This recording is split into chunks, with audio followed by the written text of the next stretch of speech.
The moment Caleb Reed spoke, the entire room went silent. Not because he raised his voice, he never did, but because the words that came out of his mouth just exposed a $47 million disaster waiting to happen. The same men who'd been laughing at his flannel shirt and calloused hands 60 seconds ago were now staring at blueprints they thought they understood. Marcus Lang, the man in the $3,000 suit who'd called Caleb just a mechanic, had gone pale. And Victoria Hale, the woman who'd spent 3 months watching this quiet father from across a bar, finally understood why silence could be the loudest thing in the room. If you've ever been underestimated because of how you look, stay with me until the end. Hit that like button and drop a comment telling me what city you're watching from. I want to see how far Caleb's story travels. The bar was called Sullivan's, and on Thursday nights it belonged to a particular breed of men, the kind who wore their accomplishments like armor, designer watches that cost more than most people's cars, ties that whispered Italian silk, shoes so polished you could see your reflection judging you back. They gathered here after the markets closed, these architects of commerce and masters of deals, to celebrate victories and plot conquests over aged whiskey and craft beer that cost $14 a glass. Caleb Reed didn't belong here, and everyone knew it. He sat at the far end of the bar on a stool that had seen better decades, nursing a beer that cost $4 and nursing it slowly because that $4 mattered. His flannel shirt, navy blue, fraying slightly at the cuffs, had been washed so many times the fabric had gone soft in a way that only comes from actual wear, not manufactured distress. His jeans were clean but faded, and his boots were the kind built for function, scarred with the evidence of actual work. His hands, wrapped around the beer bottle, told stories his mouth never would. Calluses earned, scars collected, nails that would never quite come clean no matter how hard he scrubbed.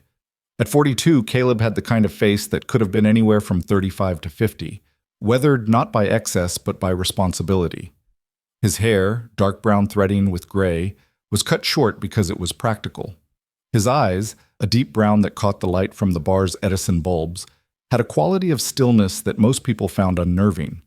He didn't look around much, didn't check his phone every 30 seconds, didn't seem to need the validation of constant motion that filled the room around him.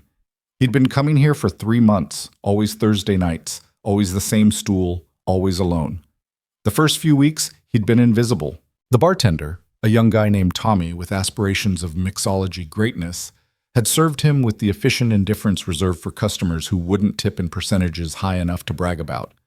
The suited crowd had flowed around him like water around a stone, present but irrelevant. But invisibility has an expiration date, especially in places where everyone else is performing. It started small.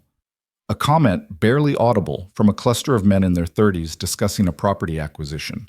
One of them, glancing at Caleb, had muttered something about the help getting lost on their way to the dive bar down the street. His companions had laughed, not cruel laughter exactly, but the thoughtless kind that comes from people who've never had to consider whether they belong somewhere. Caleb had heard it. His jaw had tightened almost imperceptibly, but he hadn't turned around, hadn't responded, had simply taken another sip of his beer and kept his eyes forward. That non-reaction became its own kind of fuel. The next week, the comments got louder, more deliberate. Marcus Lang, 6'2", swimmer's build maintained by a personal trainer he mentioned frequently, hair styled in that way that's supposed to look effortless but requires 3 products in 20 minutes, had been the one to escalate it. "Hey, buddy," Marcus had called out, voice carrying that particular frequency of confidence that comes from never being told no. "You lost. The Moose Lodge is 2 blocks over." His entourage had erupted. Actual shoulder-slapping, knee-slapping laughter.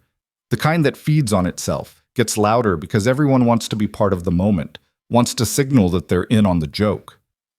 Caleb had turned then, slowly, and looked at Marcus with those still eyes. Hadn't said a word. Just looked at him for 3 full seconds, long enough for Marcus's smile to flicker slightly, uncertainty bleeding through before bravado recovered, and then turned back to his beer. "Strong silent type," Marcus had announced to his audience. "I respect that. I respect a man who knows when he's outclassed and just accepts it." More laughter. Tommy the bartender had looked uncomfortable but said nothing. This was the crowd that ran up tabs in the hundreds. Caleb's $4 beer didn't buy intervention. But here's what none of them saw. What none of them could have seen because they'd never learned to look. Caleb Reed wasn't there to belong.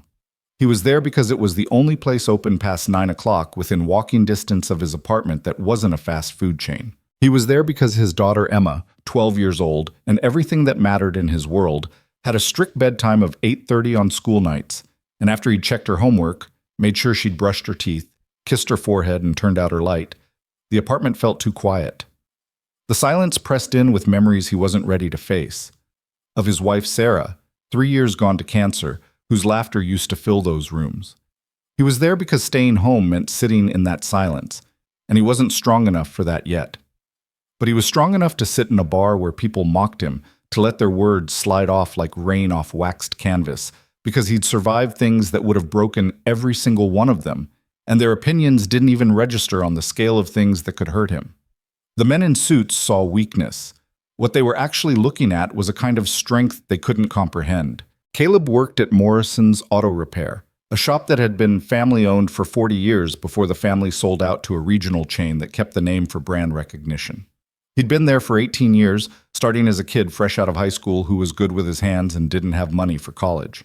He'd worked his way up to senior mechanic, then shop supervisor, positions that came with tiny pay increases and massive increases in responsibility. He was the guy they called when no one else could figure out what was wrong with a car. The diagnostic wizard who could hear problems in an engine the way a concert pianist could hear when an orchestra's second violin was slightly out of tune. He'd turned down 3 offers to manage other locations because managing meant office work, paperwork, being away from the actual fixing of things. And it meant less predictable hours, which meant less predictable time with Emma.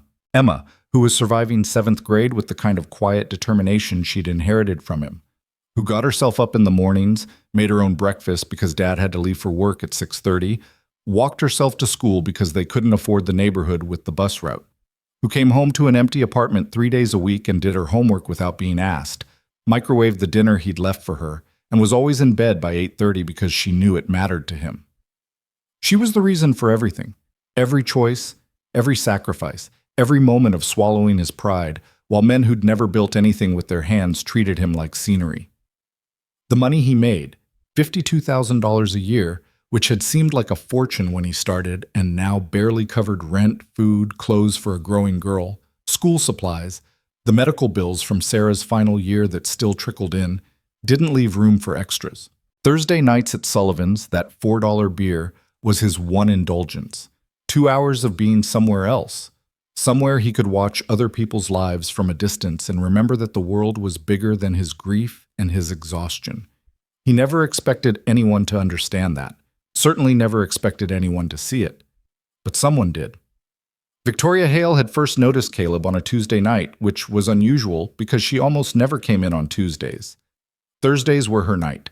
The night when she allowed herself to decompress after 70-hour weeks of building an empire in a city that chewed up ambitious women and spit out cautionary tales. She'd been coming to Sullivan's for 5 years, long enough to have watched the clientele shift from old money real estate families to new money tech bros to the current crop of finance guys who thought disruption was a personality trait. She came because her penthouse apartment, despite its floor-to-ceiling windows and designer furniture, felt like a museum. Beautiful, expensive, empty. Victoria was 45 and looked like she'd been carved from ambition and expensive skincare.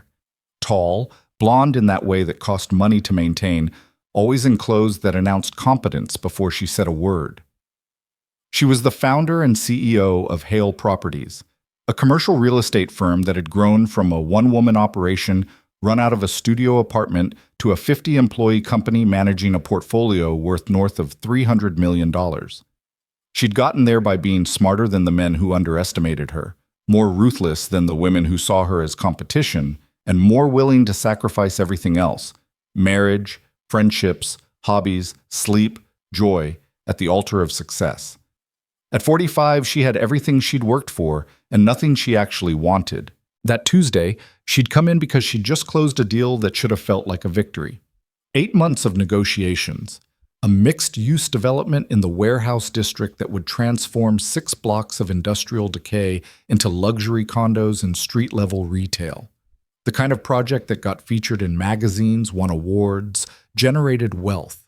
The kind of project that felt hollow when you celebrated it alone. She'd been sitting in her usual spot, not at the bar, but at a high-top table near the window where she could see the street and the bar both, when she noticed him. The man who didn't fit, who sat so still he seemed to create a pocket of quiet in the noise.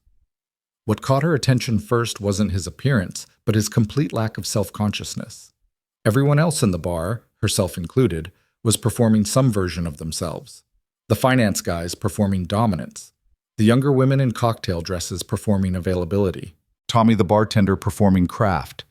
Even she was performing, the successful woman who'd chosen career over conventional happiness and had no regrets. Definitely no regrets. Completely fine with this choice. But the man in flannel wasn't performing anything.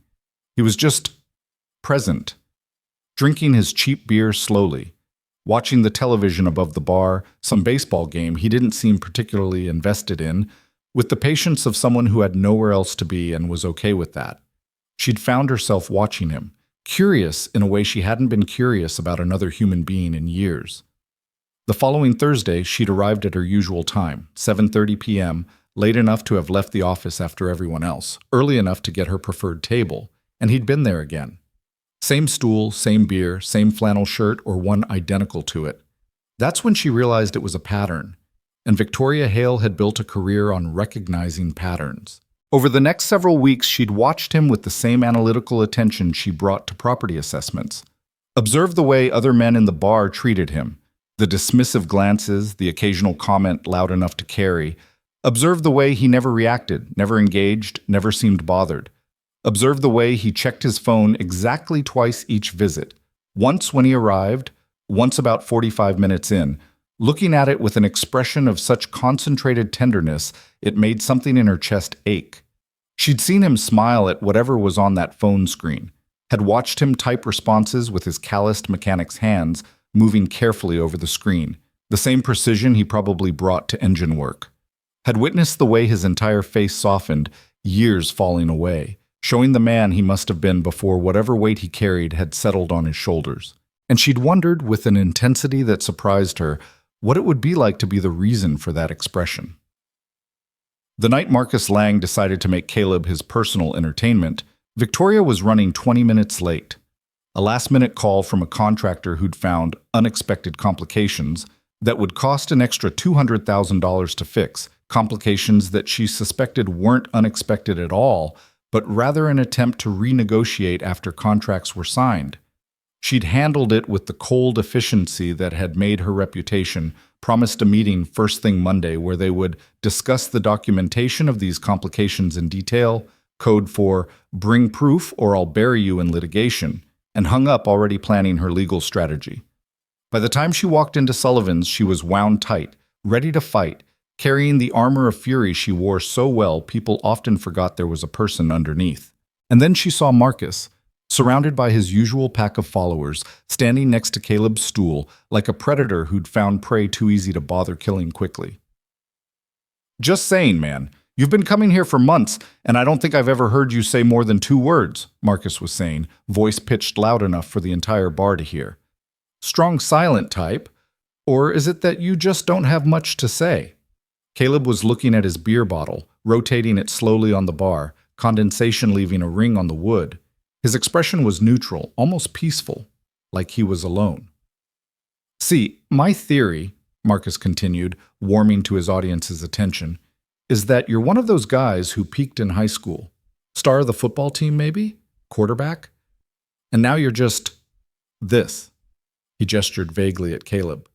"Living in the past, unable to accept that the glory days are over." One of Marcus's friends, a shorter man with the kind of facial hair that suggested he thought it made him look distinguished, chimed in. "Or maybe he's just here to see how the other half lives. You know, aspirational, trying to absorb some success by proximity." They laughed, that same thoughtless, feeding on itself laughter. Victoria felt her hands clench. She'd spent 20 years in rooms where men like Marcus operated, had developed sophisticated strategies for dismantling their egos in professional settings. But this wasn't professional. This was recreational cruelty, and it made her furious in a way that bypassed strategy and went straight to instinct. She was 3 steps toward them, murder in her eyes and legally actionable words forming on her tongue, when Caleb finally looked up.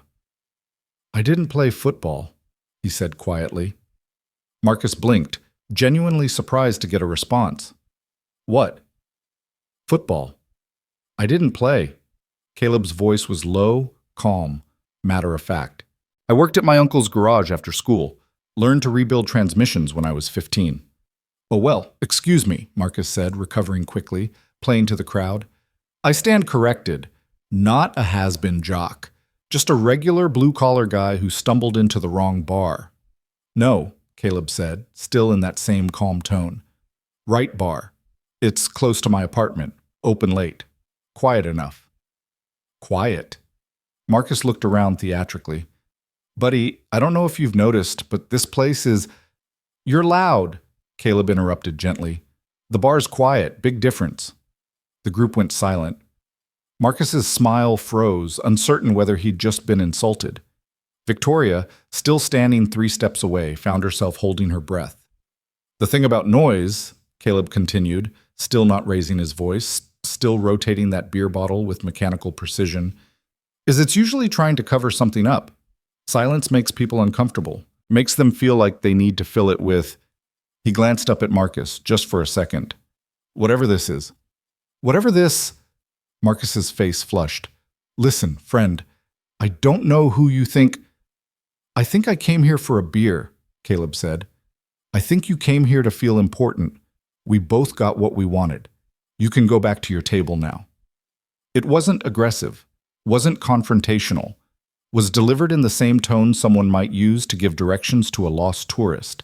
But something in it, the complete absence of fear maybe, or the way Caleb said it and then simply returned his attention to his beer as if Marcus had already ceased to exist, hit different. Marcus stood there, mouth working, trying to find the comeback that would restore his dominance. His friends shifted uncomfortably, no longer sure whether they should be laughing. And Victoria Hale, who'd seen thousands of negotiations, hundreds of power plays, decades of men trying to establish dominance in rooms where she refused to submit, recognized something she'd rarely witnessed. Someone who genuinely didn't care about winning because he wasn't playing the game. Marcus eventually retreated to his table, saying something loud about not worth it, and some people that was designed to save face. His group rallied around him, manufactured some laughter, ordered another round. Within 10 minutes, they'd found a new topic and convinced themselves the interaction had gone differently than it had. But Victoria couldn't let it go. She'd spent the last several weeks watching this man from a distance, constructing theories, staying safely in observation mode. Now, still carrying the adrenaline from watching him be degraded, still angry on his behalf in a way that felt uncomfortably personal, she made a decision that surprised her. She walked to the bar and sat down 2 stools away from him. Caleb glanced over, a flicker of something, surprise maybe, crossing his face before settling back into neutral. "Tommy," Victoria said, not looking at the bartender, keeping her eyes on Caleb.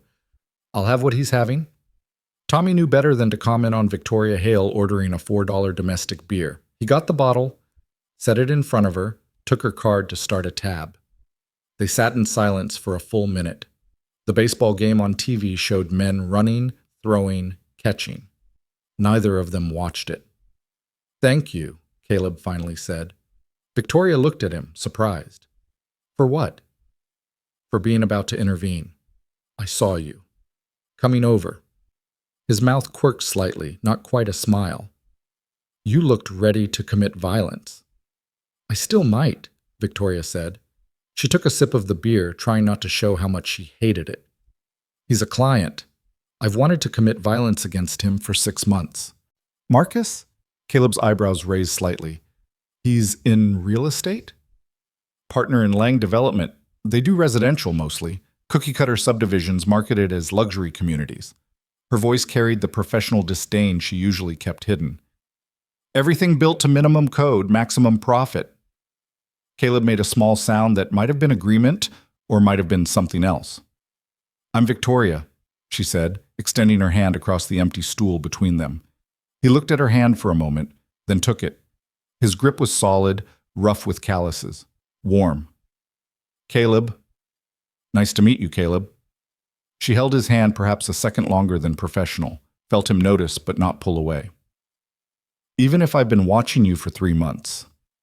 That got a reaction.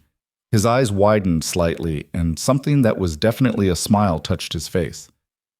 That's either very flattering or very concerning. Depends on your perspective. She released his hand, took another diplomatic sip of terrible beer. I've been coming here for years. You notice patterns. You were a new pattern. Patterns. He seemed to consider this. Is that a real estate thing? It's a survival thing. The words came out more honest than she'd intended. You learn to read rooms, read people, figure out who's a threat, who's an ally, who's just taking up space. And which one am I? Victoria looked at him properly then, really looked. Saw the exhaustion he carried carefully, the way his shoulders held tension like it was structural, necessary to keep him upright. Saw the lines around his eyes that came from squinting at engine parts and laughing at a child's jokes and crying when he thought no one could hear. Saw a man who'd been dismissed by every person in this bar and somehow remained exactly himself.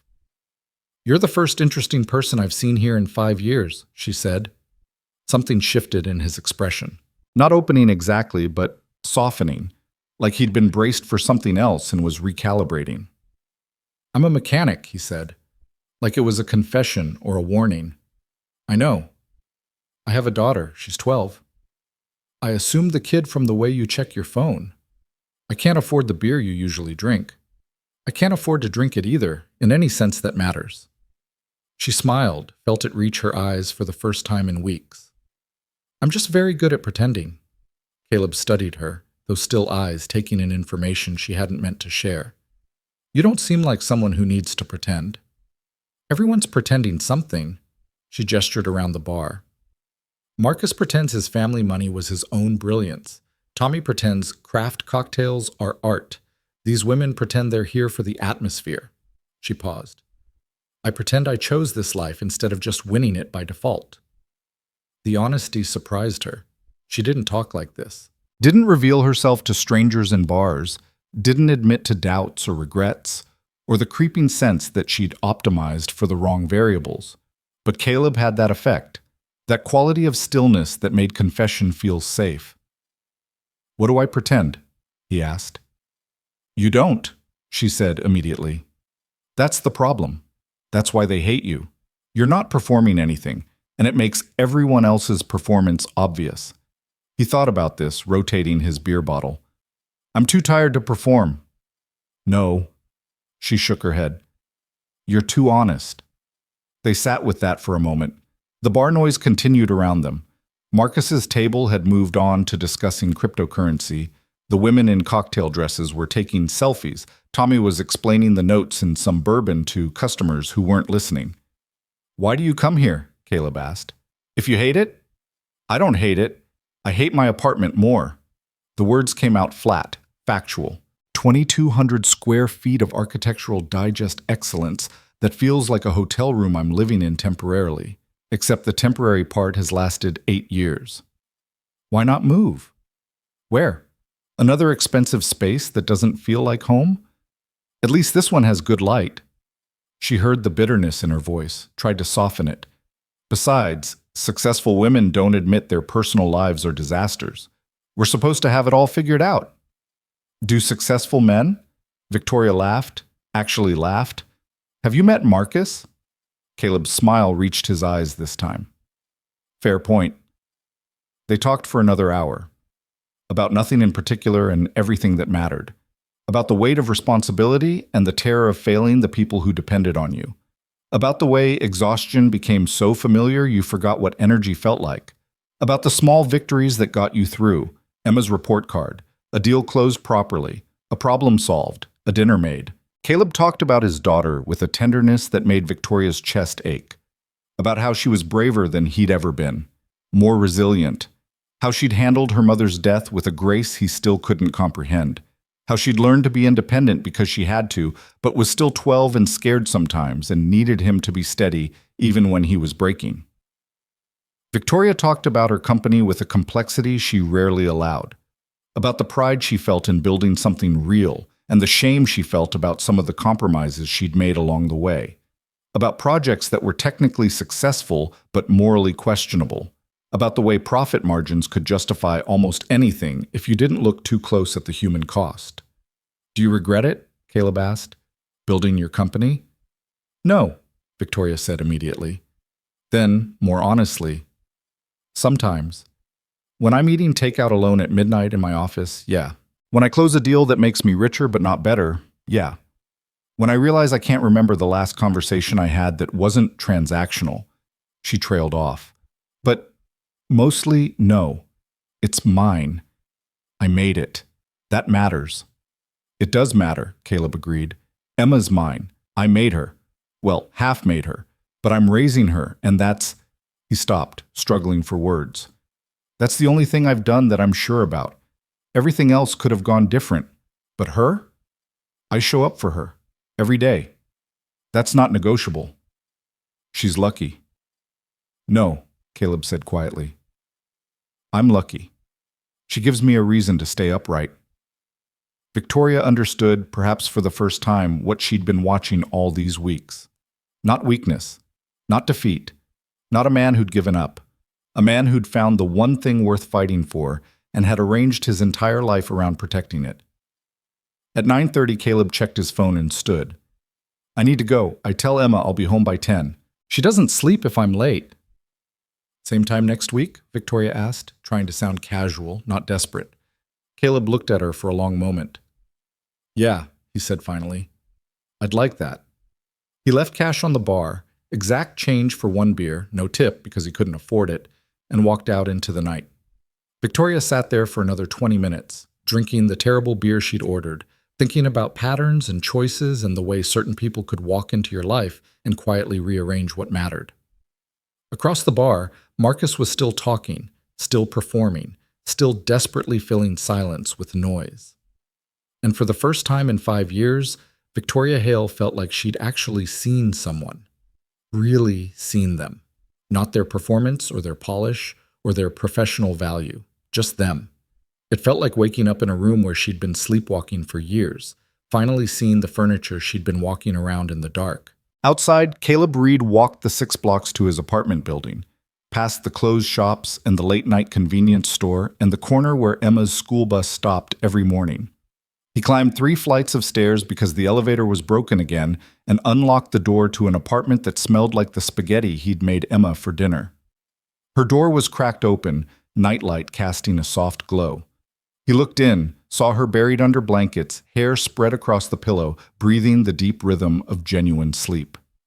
Safe. His daughter was safe. He went to his own room, got ready for bed, set his alarm for 5:45 a.m. because tomorrow was Friday, and Fridays were always busy at the shop. And just before sleep took him, lying in the bed he'd once shared with Sarah, in the apartment they'd chosen together when Emma was 2 and the future seemed solid, he thought about the woman with the expensive clothes and the lonely eyes who'd sat next to him and talked like they were the only 2 real people in a room full of ghosts. Thought about the way she'd looked at him, not through him, not past him, at him, like he was worth seeing. He fell asleep thinking that maybe Thursday nights had just become something other than just getting through. Maybe they'd become something to look forward to. And in her penthouse apartment, Victoria Hale sat by her floor-to-ceiling windows, looking out at a city she'd helped build, drinking wine that cost more than Caleb's weekly grocery budget, and felt the first crack in the careful numbness she'd cultivated for years. Felt something that might have been hope, or might have been fear, or might have been both. Felt, for the first time in longer than she could remember, interested in tomorrow. Not for a deal or a victory or another acquisition, but for a conversation with a man in a flannel shirt who checked his phone at exactly the same time every visit and spoke the truth so quietly it hit harder than shouting ever could. The city moved around them both, millions of people living millions of lives, connected and separate, loud and silent. And 2 of them, without meaning to, without planning it, had just started becoming something neither of them had been looking for. Something real in a world that specialized in performance. Something that would change everything, though neither of them knew that yet. Not on that Thursday night. Not yet. The following Thursday, Caleb arrived at Sullivan's at exactly 7:45, the same time he'd been arriving for months. The routine mattered to him in ways he didn't examine too closely. Shower after work, change into clean clothes, kiss Emma goodnight, walk the 6 blocks while the city transitioned from day to evening, claim his stool before the after-work crowd got too thick. But tonight felt different. Tonight he'd checked his reflection in the bathroom mirror before leaving, had noticed the gray threading through his hair, and wondered if it made him look distinguished or just old. Had put on his newer flannel, the green one Emma said brought out his eyes, instead of the usual navy. Had felt something in his chest that might have been anticipation and might have been anxiety, and was probably both. Victoria was already there when he walked in, sitting at her usual high-top table by the window, but her eyes found him immediately. She smiled, a real smile that transformed her face from beautiful to radiant, and lifted her drink in acknowledgement. Caleb nodded back, felt his own mouth curve upward, and headed to his stool. Tommy was there before he sat down, already reaching for the $4 domestic. "Your usual?" the bartender asked, but there was something different in his tone. Respect, maybe? Or curiosity? Like Caleb had shifted from scenery to actual customer in the week since he'd quietly demolished Marcus Lang's ego. "Yeah, thanks." Tommy set the bottle down, and this time he didn't immediately walk away. "Hey man, I just wanted to say what you said to Marcus last week. That was perfect. Guy's been coming in here acting like he owns the place for 2 years. Someone needed to check him." Caleb looked uncomfortable. "Wasn't trying to check anybody, just wanted to drink my beer in peace." "I know, that's what made it perfect." Tommy grinned and moved down the bar to serve other customers. Caleb had taken exactly 2 sips when he felt someone settle onto the stool next to him. He knew without looking that it was Victoria. Could smell her perfume, something subtle and expensive that probably had a French name. "Hi," she said. "Hi." He turned to face her, felt that same little jolt he'd felt last week when he'd really looked at her. She was wearing dark jeans and a cream-colored sweater that looked soft enough to be cashmere, her hair pulled back in a way that showed the elegant line of her neck. Professional but not armor, like she'd left some of her defenses at the office. "I was going to play it cool," Victoria said, a smile playing at her lips. "Wait at my table. Make you come to me. But I've spent 20 years playing games and I'm tired of it." "I don't know the games anyway," Caleb admitted. "Wouldn't know how to play if I wanted to." "That's refreshing." She signaled Tommy, ordered a beer, the same cheap domestic Caleb was drinking, and when it arrived, she held it up. To honesty in a room full of performance. Caleb clinked his bottle against hers gently. To Thursday nights that don't feel like work. They drank, and Victoria didn't even try to hide her grimace at the taste. Caleb found himself laughing, actually laughing, a sound that felt rusty from disuse. "You don't have to drink that," he said. "I know you hate it. I'm building character." She took another sip, shuddered. "Or destroying my palate. One of the two." "Why'd you order it then?" Victoria looked at him directly, those sharp green eyes holding his.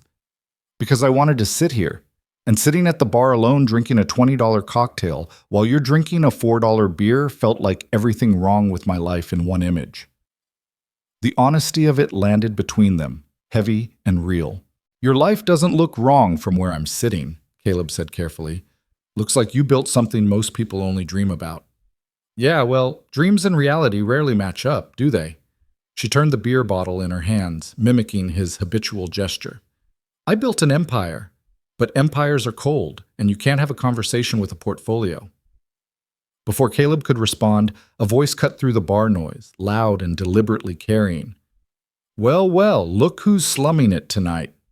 Marcus Lang stood 3 feet away, drink in hand, that same performance smile plastered across his face. But there was something different in his eyes, something sharper, meaner. He'd spent a week nursing the wound to his ego, and he'd come back ready to reassert dominance. Victoria's entire body went rigid, her hand tightening around her beer bottle. Caleb could practically feel her preparing for corporate combat, could see her pulling on that armor she'd deliberately left behind. "Marcus," she said, voice cool and professional, "didn't realize you'd be here tonight." "It's my regular spot, Victoria. You know that." Marcus's eyes slid to Caleb, dismissive and contemptuous.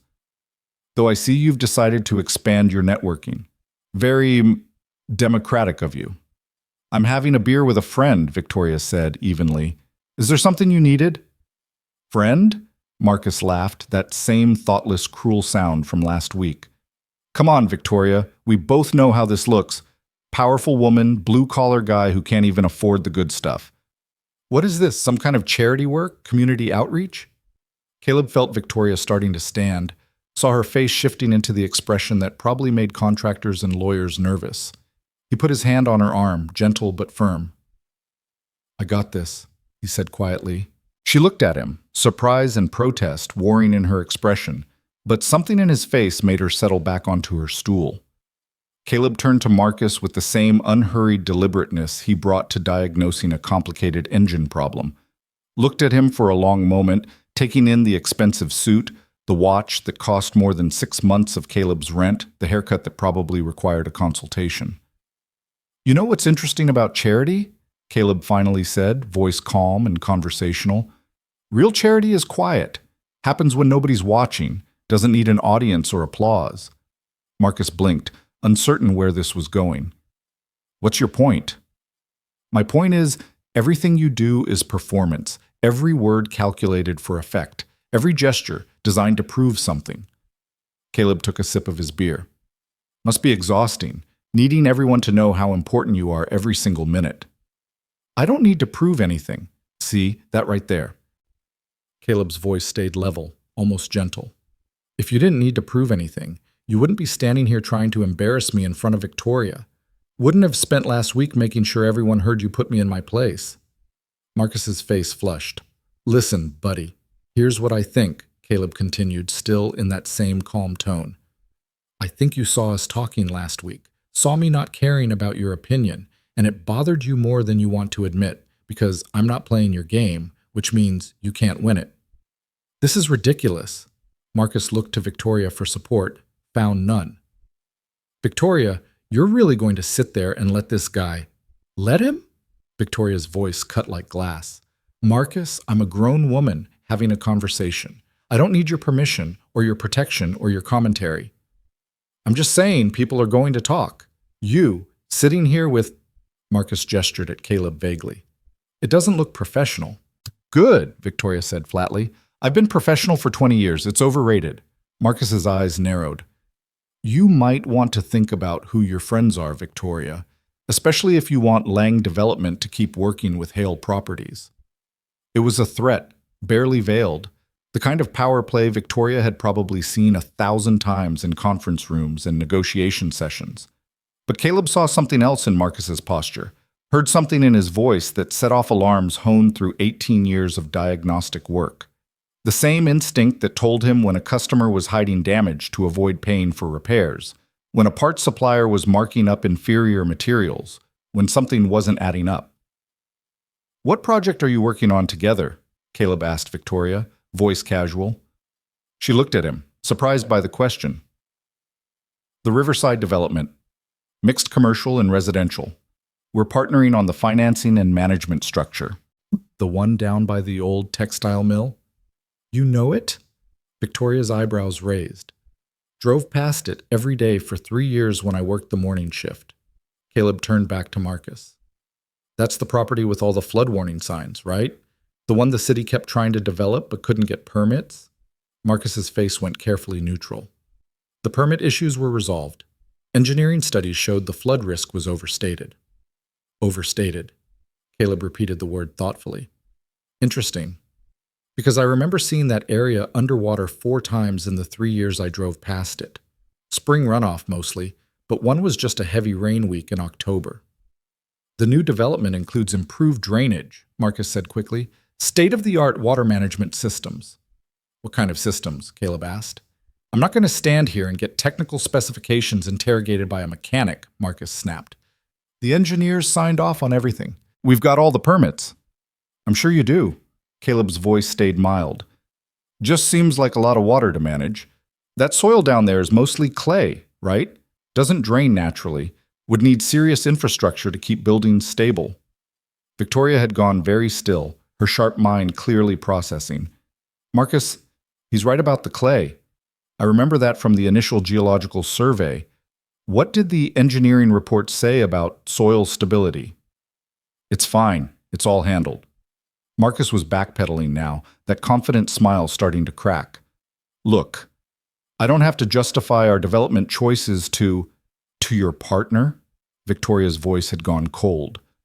The partner who's putting up 40% of the financing? That partner? Victoria, come on, this guy's in your head. He doesn't know what he's talking about.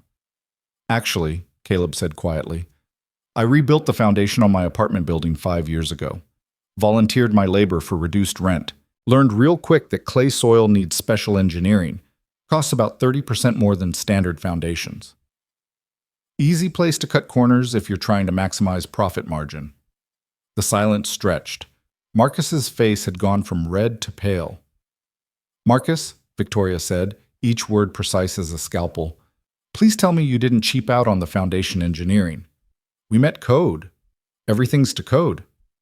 Code is a minimum requirement, Caleb interjected. Minimum requirement in flood-prone clay soil is a recipe for structural failure in 5 to 10 years. Cracked foundations, water intrusion, eventual collapse if it's bad enough. Victoria stood up, her full height and presence suddenly filling the space. Marcus, my office. Monday morning, 8 a.m. Bring every engineering report, every contractor quote, every permit application, everything. You're overreacting. Am I? Her voice could have frozen bourbon. Because if you've cut corners on soil prep and foundation work to save money on a project where I'm liable for 40% of any structural failures, that's not overreacting. That's due diligence I should have done 3 months ago. This is because of him. Marcus pointed at Caleb, anger replacing his smooth performance. One conversation with a grease monkey and you're questioning months of professional engineering. Don't, Victoria's voice went arctic. Don't you dare dismiss legitimate safety concerns because you're embarrassed. And don't you ever refer to someone I'm talking to with that kind of contempt again. Marcus looked between them, calculation visible on his face. He was smart enough to recognize when he'd lost the room, but too proud to concede gracefully. Fine, he said. Monday, 8 a.m. You'll see I'm right, and you'll owe me an apology.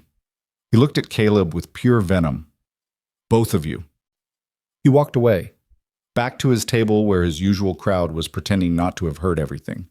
Victoria slowly sat back down, her hands trembling slightly with adrenaline. Did I just blow up a $15 million partnership because of a conversation at a bar? Maybe, Caleb said honestly.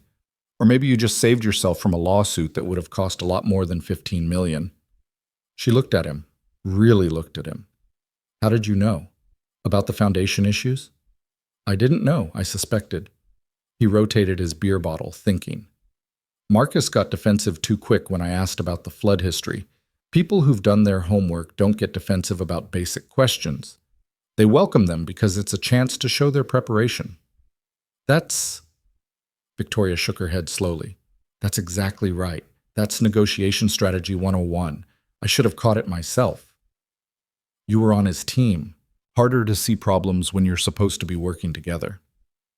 We're not a team anymore, Victoria said grimly. Not if even half of what you're suggesting is true. They sat in silence for a moment. The bar continued around them, music playing, people laughing, Tommy making drinks. But their small pocket of space felt separate, charged with the electricity of something important having just shifted. Thank you, Victoria said finally, for caring enough to ask questions. Wasn't really about caring, Caleb admitted. Was about him using your partnership as a weapon against you. Made me think he needed that partnership more than you did. And when people need things badly, they sometimes take shortcuts. Victoria laughed, but it wasn't a happy sound. God, I've been doing this for 20 years. How did I miss this? You didn't miss it. You just didn't have reason to look yet. Caleb met her eyes. You will on Monday. And my guess is you'll find exactly what you're looking for. And if I don't?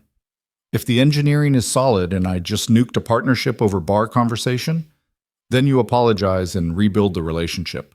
But at least you'll know for sure. He paused. Though I don't think that's what you're going to find. Victoria studied him with an intensity that made him want to look away, but he held her gaze. You're not what you seem, she said finally. I'm exactly what I seem. Mechanic, single dad, guy who drinks cheap beer because it's what he can afford. No. She shook her head. You're someone who sees things other people miss. who asks questions everyone else is afraid to ask, who doesn't need credit or recognition but steps in anyway when it matters. Caleb felt uncomfortable under the assessment, the praise. I just said what I noticed, which is more than most people ever do. Victoria's phone buzzed. She glanced at it, frowned. It's my CFO. Probably heard through the grapevine that I just went nuclear on Marcus. She looked at Caleb apologetically. I should take this. Damage control before rumors get worse than reality. Go, Caleb said. I understand. She stood, hesitated. Same time next week? If you still want to hang out with the guy who might have cost you $15 million. Victoria smiled, and this time it reached her eyes, warm and genuine. Especially because of that. She touched his shoulder briefly, a connection that felt electric even through his flannel shirt. Thank you, Caleb. Really. She walked toward the door, already answering her phone, already shifting into CEO mode. Caleb watched her go, feeling the absence of her presence like a physical thing. Tommy appeared with another beer, set it down without being asked. This one's on me, he said. Anyone who can make Marcus Lang look that shaken deserves a free drink. I wasn't trying to shake him. I know. That's what made it great. Tommy leaned on the bar conspiratorially. You know he's been coming in here bragging about that Riverside development for 6 months? Acting like he invented mixed-use properties. If he really did cut corners on foundation work, he whistled low. That's career-ending stuff. Maybe he didn't, Caleb said, even though he was almost certain Marcus had. Maybe the engineering is fine. Maybe. Tommy didn't sound convinced. But I've been bartending for 12 years. You learn to read people. And Marcus? He's all performance. Guys like that, when they get caught, it's usually because they believe their own hype. Caleb drank his free beer slowly, thinking about performance and authenticity, about the weight of responsibility and the cost of cutting corners, about how easy it was to make decisions that seemed smart in the moment but carried consequences you couldn't see until they crushed you. He thought about Victoria, about the way she'd stood up for him against Marcus, about the electricity he'd felt when she touched his shoulder, about the danger of letting himself feel things for a woman so far outside his world that they might as well be from different planets. And he thought about Emma, asleep in their apartment, safe and innocent and trusting that her father would always make the right choices, would always protect her, would never let his own loneliness lead him somewhere dangerous. His phone buzzed. A text from Emma. Can't sleep, having weird dreams. When are you home? Caleb checked the time. 9:15. He'd told her 10, but she needed him now. He left cash on the bar, this time including a tip for Tommy because the free beer meant he could afford it, and headed into the night. The walk home felt different.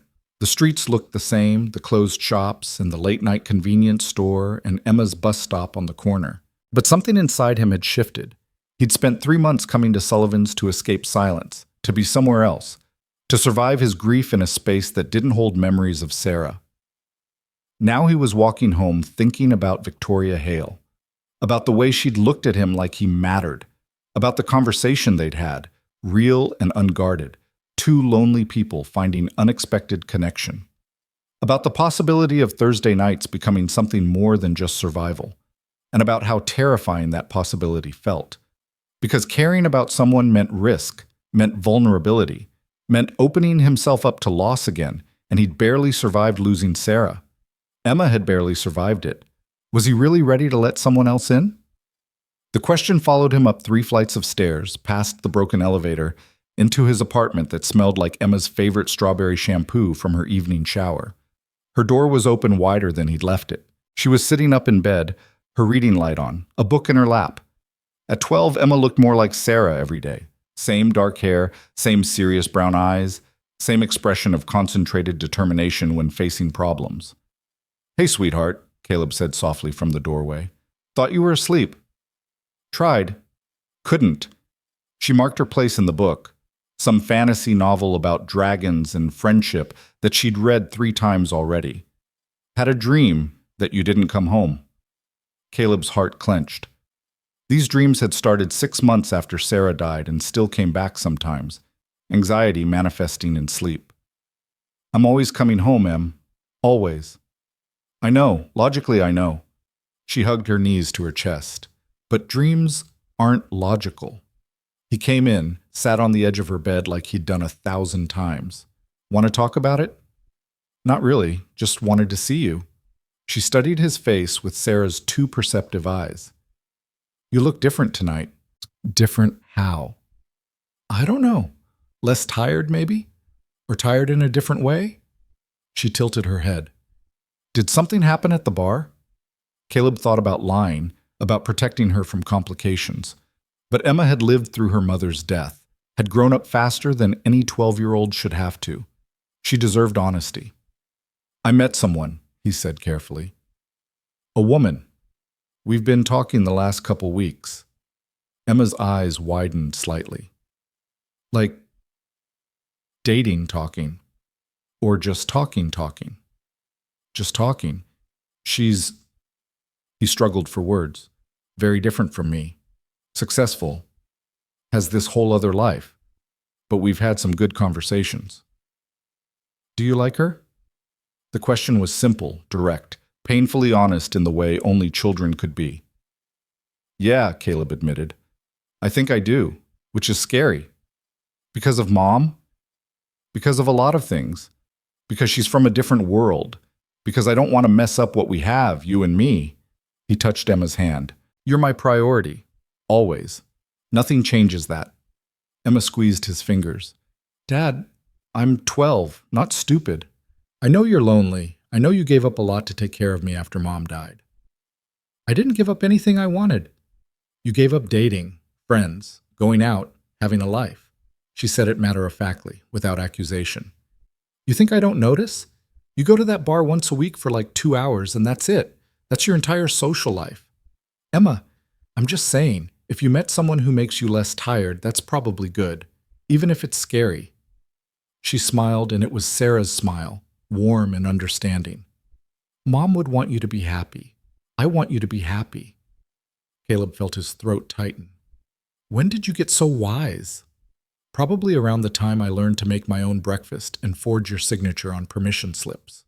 She said it teasingly, but they both knew it was true. I'm tougher than you think, Dad. You can have a life. I'll be okay. He pulled her into a hug, this fierce, brilliant girl who'd survived too much and somehow remained kind. I love you, Em. More than anything in this world. I know, that's never been the question. She pulled back, looked at him seriously. The question is whether you're going to let yourself be happy. Because you deserve it, even if you don't think you do. Later, after Emma had finally fallen asleep for real, after Caleb had checked the locks and set his alarm and gotten ready for another Friday at the shop, he lay in bed thinking about his daughter's words. She was right. He'd been surviving, not living, going through motions, fulfilling responsibilities, being the father Emma needed but not the person he'd been before grief had hollowed him out.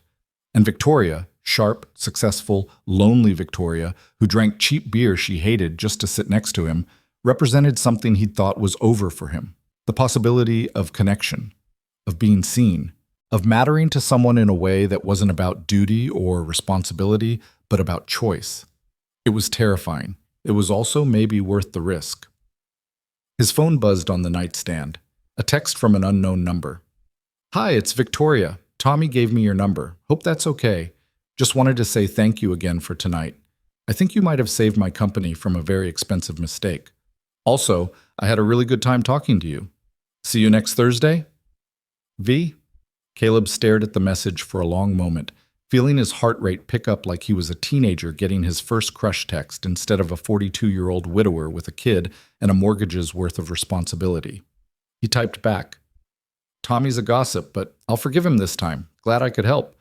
I had a good time too. Next Thursday sounds good. See. He hit send before he could overthink it, then immediately started overthinking it anyway. Was that too casual? Too formal? Should he have added something else? Her response came 30 seconds later. Perfect. Sleep well, Caleb. He smiled in the darkness of his bedroom, feeling something unfamiliar and fragile building in his chest. Hope, maybe, or possibility, or just the recognition that survival wasn't the same as living, and maybe, just maybe, it was time to remember the difference. Outside his window, the city continued its endless motion. Traffic sounds and distant sirens, and the ambient hum of millions of lives intersecting and separating. Somewhere out there, Victoria Hale was probably still on the phone with her CFO, managing fallout, making plans, being the powerful executive who'd built an empire from nothing. But she'd also taken time to text him, to say thank you, to make sure he knew Thursday mattered.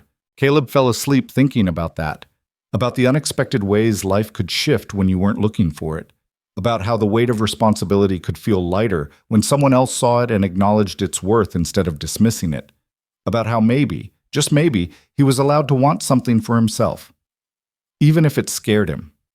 Especially because it scared him. Because anything worth having was worth being afraid of losing. He'd learned that with Sarah, with Emma, with everything that mattered. And maybe Victoria Hale, with her designer clothes and her lonely penthouse and her willingness to drink terrible beer just to sit next to him, maybe she was starting to matter too. The thought should have terrified him. Instead, it felt like the first deep breath he'd taken in 3 years, like coming up for air, like maybe, finally, learning to swim again instead of just treading water. And in the morning, when Emma came out for breakfast and saw him smiling at his phone, she didn't say anything, just smiled her mother's smile and poured her cereal. Knowing, the way kids always seem to know, that something had changed, that her father was finally, carefully, starting to let himself hope again, and that maybe this time hope wouldn't break him. Maybe this time it would build something new. Monday morning arrived with the kind of gray sky that matched Victoria's mood perfectly. She'd spent the entire weekend buried in files, cross-referencing engineering reports against permit applications, comparing contractor quotes against industry standards, and the deeper she dug, the worse it looked. Marcus Lang hadn't just cut corners, he'd practically eliminated them. She sat now in her corner office on the 14th floor of a building she'd purchased and renovated 5 years ago, surrounded by evidence of negligence so systematic it had to be intentional. Her CFO, Robert Chen, sat across from her, his usually unflappable demeanor showing cracks. "It's bad, Victoria," Robert said quietly, tapping the geological survey report. "The soil analysis clearly recommends deep pier foundations with waterproofing to prevent heave. But the contractor quotes Marcus approved are for standard slab foundations with minimal drainage. How much would he save with that approach? Roughly $800,000 on foundation work alone." Robert pulled up a spreadsheet on his tablet. "But the long-term liability? If those buildings start showing structural issues in 5 years, we're looking at tens of millions in remediation costs, plus lawsuits from residents, commercial tenants, anyone affected." Victoria felt the familiar burn of anger in her chest, but it was cold anger now, focused. She'd spent 20 years learning to weaponize fury into strategy. "And we're liable for 40% of that because of our partnership agreement." "Correct. Unless we can prove Marcus deliberately misrepresented the engineering specifications, which would void the partnership and put all liability on Lang Development." "Which is exactly what we're going to do." Victoria glanced at the clock. 7:55. "He'll be here in 5 minutes. I want you in the room. Take notes. Record if he consents. This needs to be documented." Robert nodded, his expression grim. "You know he's going to fight this. Marcus doesn't admit mistakes. He doesn't have to admit anything. The evidence speaks for itself." She stood, smoothing her charcoal suit, checking her reflection in the window. She looked every inch the CEO, polished, professional, untouchable. Good. Marcus responded to power, and today she needed every advantage. At exactly 8 a.m., her assistant Sarah knocked and opened the door. "Mr. Lang is here." "Send him in." Marcus entered with his usual confidence, wearing a suit that probably cost $4,000, carrying a leather portfolio that screamed expensive taste. But Victoria saw what she hadn't noticed before. The way his eyes darted around the room, cataloging threats. The slight tension in his shoulders. The performance of ease rather than actual comfort. Caleb had been right. When people got defensive too quickly, it was because they were hiding something. "Victoria," Marcus said with his trademark smile. "Robert, wasn't expecting the full executive treatment this morning." "Sit down, Marcus." Victoria's voice could have frozen steel. The smile flickered. He sat, placing his portfolio on the conference table with deliberate precision. "I brought all the documentation you requested. Engineering reports, permits, contractor quotes. Everything's in order. Is it? Victoria opened her own folder, pulled out the geological survey.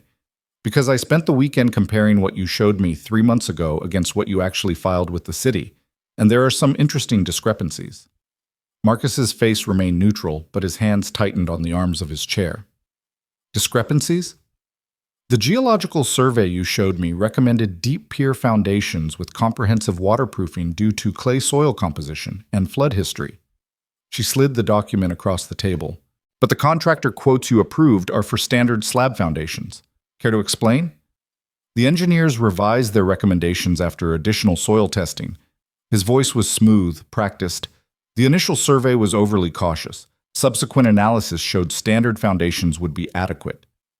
Show me that subsequent analysis. Marcus opened his portfolio, shuffled through papers. I have it here somewhere. You don't, Victoria interrupted, because it doesn't exist. I called the engineering firm this morning. They stand by their original recommendations. They never issued a revision. The silence that followed was profound. Robert's pen scratched against his notepad, the only sound in the room. Marcus's face had gone carefully blank. There must be some miscommunication. Let me contact the engineers directly and clarify. I also pulled the permit applications filed with the city, Victoria continued relentlessly. The ones submitted under both our companies' names, making us jointly liable for accuracy. Those applications list standard slab foundations, but the engineering approval attached to those permits specifically requires deep pier foundations. That's a clerical error. Marcus, Victoria's voice cut through his excuses like a blade. I've been doing this for 20 years. I know what deliberate misrepresentation looks like. You took engineering recommendations that required expensive foundation work, approved cheaper alternatives that don't meet safety standards, and filed permits with documentation you knew was contradictory. All to save $800,000 and boost your profit margin. Marcus stood abruptly, color flooding his face. You're accusing me of fraud based on what? A conversation with some mechanic at a bar? I'm accusing you based on evidence. The mechanic just made me look at what I should have examined 3 months ago. Victoria remained seated, forcing Marcus to stand alone, isolated. Here's what's going to happen. You're going to return to the engineering firm's original specifications. Deep pier foundations, full waterproofing, proper drainage systems. You're going to eat the cost difference. And you're going to do it without using any of Hale Properties' financing. That's insane. The project's already underwater financially if we... Marcus caught himself, but too late. If you meet actual safety standards, Victoria's smile was arctic. Then maybe you shouldn't have proposed a project you couldn't afford to build correctly. Victoria, be reasonable. I am being reasonable. Reasonable would be dissolving our partnership entirely and reporting you to the licensing board for filing false permit applications. Generous is giving you a chance to fix this quietly. Marcus's hands clenched into fists. You can't dissolve the partnership. We have a contract. We have a contract based on your representation that all engineering specifications would be met. You violated those terms. Robert? Robert looked up from his notes. The partnership agreement includes a clause allowing either party to withdraw if the other engages in activities that create unreasonable legal or financial liability. Filing permits with false engineering documentation qualifies. We're within our rights to withdraw and pursue recovery of our investment to date. Plus damages, Victoria added, for the time and resources we've invested based on your misrepresentations.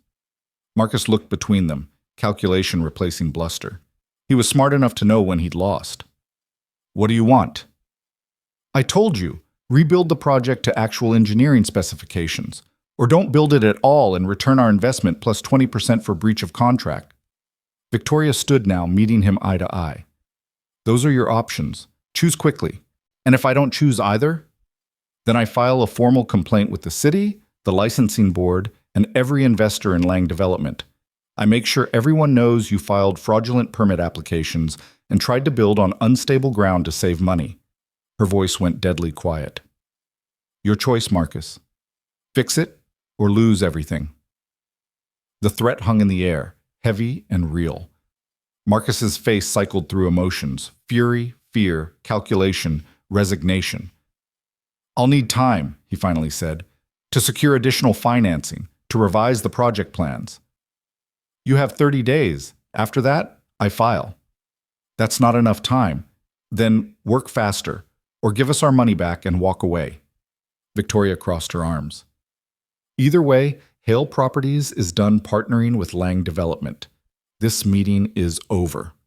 Marcus grabbed his portfolio, his movements sharp with barely controlled rage. You're making a mistake, Victoria. You're letting some nobody with grease under his fingernails destroy a perfectly good business relationship. No, Victoria said calmly. You made the mistake when you thought I wouldn't notice you putting lives at risk to pad your profit margin. Caleb just helped me see what was already there. Marcus's jaw worked, but he had nothing left to say. He stormed out, nearly knocking over Sarah in the hallway. The door clicked shut. Robert let out a long breath. Well, that went about as well as could be expected. He's going to fight, Victoria said, already running scenarios. He'll try to rally our mutual contacts, paint me as irrational, try to isolate me professionally. Let him try. Robert's smile was sharp. We have documentation. He has excuses. This is a fight he can't win. Victoria nodded, but she felt the weight settling on her shoulders. The weight of having made an enemy, of potential lawsuits and professional fallout and the exhausting battle ahead. It was the right call. She knew that with absolute certainty. But right calls still carried costs. Her phone buzzed. A text from Caleb. How did it go? She stared at the message, feeling something shift in her chest. He'd been thinking about her, worrying, maybe, caring enough to check in. She typed back, You were right. About everything. Partnership dissolved. Long story. Can I call you later? His response came quickly. I'm at work, but lunch is 12:30. Call then if you want. Victoria checked her calendar. Back-to-back meetings until 2 p.m. She cleared the 12:30 slot without hesitation. Will do. And Caleb, thank you. You probably saved my company. Just ask questions. You did the hard part. She smiled at her phone, feeling some of the weight lift. Robert was watching her with poorly concealed curiosity. The mechanic? He asked. His name is Caleb. Victoria's voice carried a warning not to dismiss him. And he saw in 5 minutes what we missed in 3 months of due diligence. I'm not criticizing. I'm impressed. Robert gathered his notes. I'm also wondering if this is just about business or if there's something else going on. Victoria considered deflecting, maintaining professional boundaries, keeping her personal life separate. Then she remembered sitting in Sullivan's drinking terrible beer, remembered the way Caleb looked at her like she was worth seeing, remembered Emma's wisdom about letting herself be happy. Something else, she admitted. Maybe. It's new and complicated. The best things usually are. Robert headed for the door, then paused. For what it's worth, anyone who can make you smile at your phone in the middle of a corporate crisis is probably worth the complication. After he left, Victoria spent the rest of the morning managing fallout, calls to investors, emails to contractors, damage control with the city planning office. By noon, she'd shored up most of the immediate concerns, but she could feel the tension headache building behind her eyes. At 12:30 exactly, she closed her office door, pulled up Caleb's number, and called. He answered on the second ring. Hey.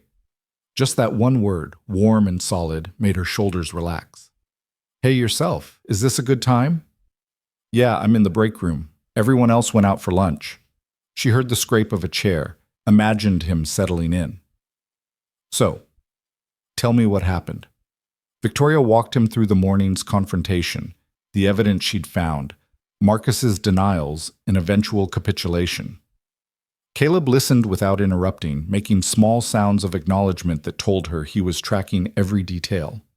You did the right thing, he said when she finished. I know it doesn't feel great right now, but you protected a lot of people from getting hurt. I also made a powerful enemy. Marcus has connections all over the city. So do you. Difference is, you have integrity backing yours up. He's got fraud. Caleb's voice was matter-of-fact.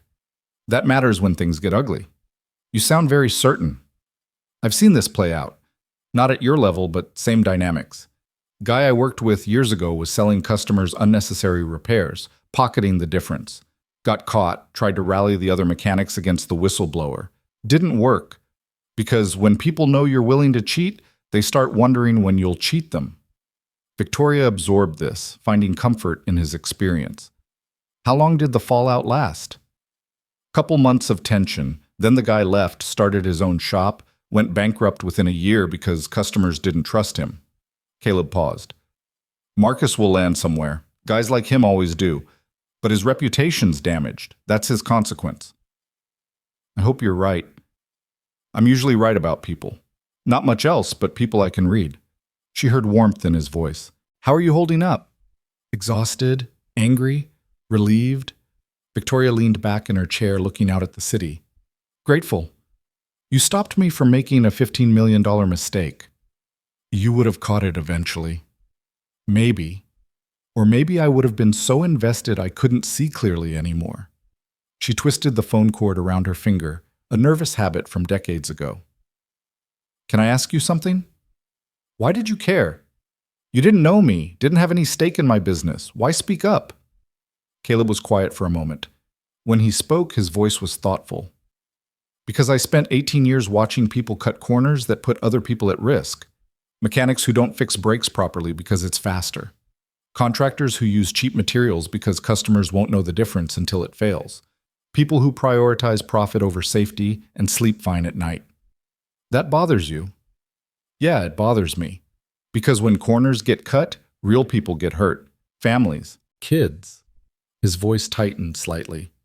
Sarah, my wife. She died because a doctor dismissed her symptoms for 6 months. Said she was being dramatic, anxious.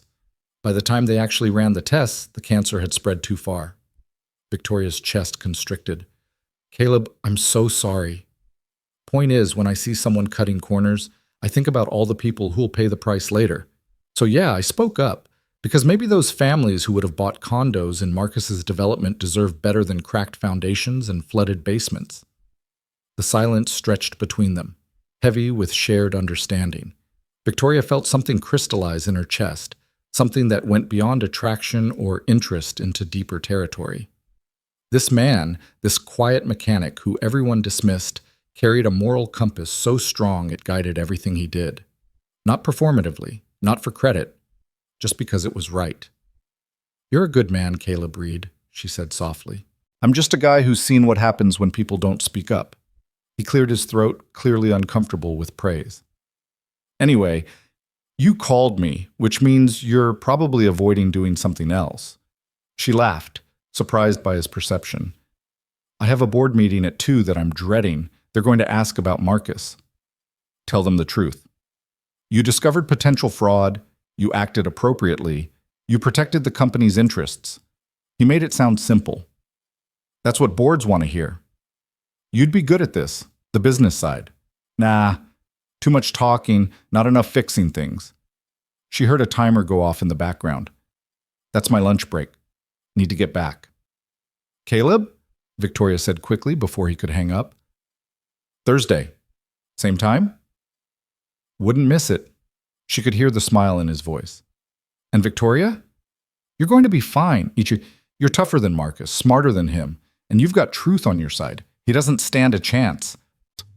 After they disconnected, Victoria sat for a long moment, feeling steadier than she had all morning, feeling seen and supported in a way that had nothing to do with professional networking and everything to do with genuine human connection. Her 2 p.m. board meeting was exactly as difficult as she'd anticipated. 5 board members, all successful in their own right, all protective of the company they'd helped build. Victoria presented the Marcus situation clearly and comprehensively, walking through the evidence without emotion. They asked hard questions. She gave harder answers. By 3 p.m., they'd voted unanimously to support her decision and authorize legal action if Marcus didn't comply within 30 days. As the board members filed out, her chairman, Gerald Morrison, 72 and still sharp as broken glass, lingered. That was well handled, Victoria, he said. Difficult situation. You managed it properly. Thank you. Though I'm curious. Gerald's eyes, faded blue but missing nothing, studied her. What made you look so closely at the foundation specifications? That's pretty granular detail for a CEO to catch. Victoria met his gaze steadily. I got a tip from someone with construction experience. It made me question assumptions I shouldn't have made. This someone have a name? Does it matter? Gerald's smile was slight but genuine. I suppose not. Just glad you listened. A lot of executives wouldn't. Pride gets in the way. He gathered his papers. Keep listening to people who see what you miss, Victoria. That's how you build something that lasts. After he left, Victoria stood at her window watching the city move below. 14 floors up, the people looked like ants, purposeful and tiny. Somewhere down there, Caleb was probably elbow-deep in an engine, covered in grease, doing honest work that mattered. She'd spent 20 years building height, accumulating power and success, and all the markers of achievement. But what had she actually built? An empire of glass and steel that felt empty when she came home to it. Professional victories that rang hollow when celebrated alone. Meanwhile, Caleb, who lived in an apartment with a broken elevator and wore flannel shirts until they frayed, had built something real. A daughter who loved him. Integrity that couldn't be bought or sold. A life with meaning even when it was hard. Victoria's phone rang. Marcus Lang, calling from his own office across town, ready to negotiate or threaten or whatever strategy he'd settled on. She answered. Marcus, I've consulted with my legal team. His voice was cold, professional. They advise me that your interpretation of our partnership agreement is questionable at best. Then I'll see you in court. Victoria, be reasonable. I am being reasonable. You committed fraud. I'm giving you a chance to fix it quietly. That's generous. She kept her voice level, emotionless. You have 29 days left. Use them wisely. She hung up before he could respond, feeling a surge of fierce satisfaction. For 20 years she'd played nice, compromised, found middle ground with people who didn't deserve it. For 20 years she'd prioritized business relationships over doing what was right. Not anymore. Caleb had asked her why she'd missed the foundation issues. The real answer was that she'd been so focused on the deal, on the partnership, on maintaining professional relationships, that she'd stopped asking hard questions. She'd forgotten that success built on lies was just failure waiting to collapse. The rest of the week passed in a blur of meetings and strategy sessions and carefully worded press releases. Word had gotten out about the Lang development split, impossible to keep quiet in an industry that thrived on gossip, and Victoria spent hours managing perceptions, reassuring investors, positioning the dissolution as a strategic decision rather than a crisis. By Wednesday night, she was exhausted in a way that went deeper than physical. She was emotionally drained, professionally isolated, and questioning every decision that had led her to this moment. She almost canceled Thursday with Caleb, almost texted him some excuse about work, about needing space, about the complication being too much when everything else was falling apart. But then she remembered what Emma had said, filtered through Caleb's retelling. The question is whether you're going to let yourself be happy. And she thought about the fact that Caleb had called her during his lunch break just to check how she was doing, had offered support without expecting anything in return, had been a steady presence in the chaos. She didn't cancel. Thursday evening, Victoria walked into Sullivan's at 7:30 and found Caleb already at his usual stool, already watching for her. His face lit up when he saw her, a genuine smile that made the whole exhausting week feel manageable. She sat down next to him without pretense, without performance, just herself. Tommy brought her the terrible $4 beer without being asked. She drank it without grimacing. Rough week, Caleb asked. Apocalyptic week. Victoria set the bottle down. But I survived. More than survived. You won. He touched his bottle to hers gently. Robert called me yesterday. Victoria's eyes widened. My CFO called you? Wanted to say thank you. Said the foundation issue would have cost the company millions if it hadn't been caught. Caleb looked embarrassed. Also offered me a job as a consultant. What did you say? I said I'm a mechanic, not a consultant. He smiled slightly. But I appreciated the offer. You should consider it. You're good at seeing what other people miss. I'm good at cars, Victoria. That's my skill set. Everything else is just common sense. He turned to face her fully. How are you, really? The question, asked with such genuine concern, nearly broke her. Victoria felt her throat tighten, felt the week's stress and fear and exhaustion pressing against her carefully maintained composure. I'm terrified, she admitted. Marcus is going to fight this. I've probably damaged relationships with half the developers in the city. My board is supportive now, But if this drags on, if it costs us business, she trailed off. Then you'll handle it, Caleb said with absolute certainty, because you're not wrong. And people who do the right thing for the right reasons, they find a way through. You have a lot of faith in karma. Not karma, character. He met her eyes steadily. You showed yours this week. That matters more than Marcus's connections. Victoria wanted to believe him, wanted to trust that integrity would win over influence, that doing right would be rewarded instead of punished. But she'd spent 20 years in a world where success often came to those willing to compromise principles. I hope you're right, she said quietly. They sat in comfortable silence for a while, watching the bar dynamics play out around them. Marcus's usual table was conspicuously empty. He'd apparently found a new spot to perform for admirers. The absence felt like victory and loss simultaneously. Tell me about Emma, Victoria said, needing to think about something other than corporate warfare. How's 7th grade treating her? Caleb's whole face softened, the way it always did when he talked about his daughter. She's doing good. Straight A's, which she's very proud of. Made the volleyball team, which terrifies me because I have to watch 12-year-olds spike balls at each other's heads. He smiled. But she loves it. Comes home sweaty and happy and talks for an hour about rotations and serves. She sounds remarkable. She is. Tougher than me, smarter than me, better than I deserve. He pulled out his phone, showed Victoria a picture. Emma in a volleyball uniform, dark hair pulled back, Sarah's serious eyes looking at the camera with determined joy. She's beautiful. She has your eyes. She has her mother's everything, the good parts anyway. Caleb put the phone away carefully. I just try not to screw it up too badly.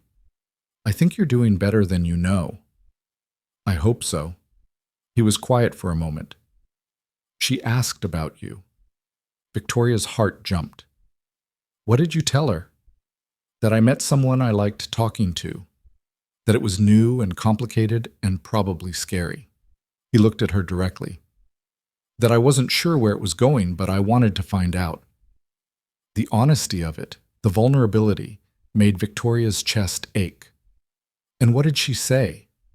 She said I deserved to be happy. That I should let myself try.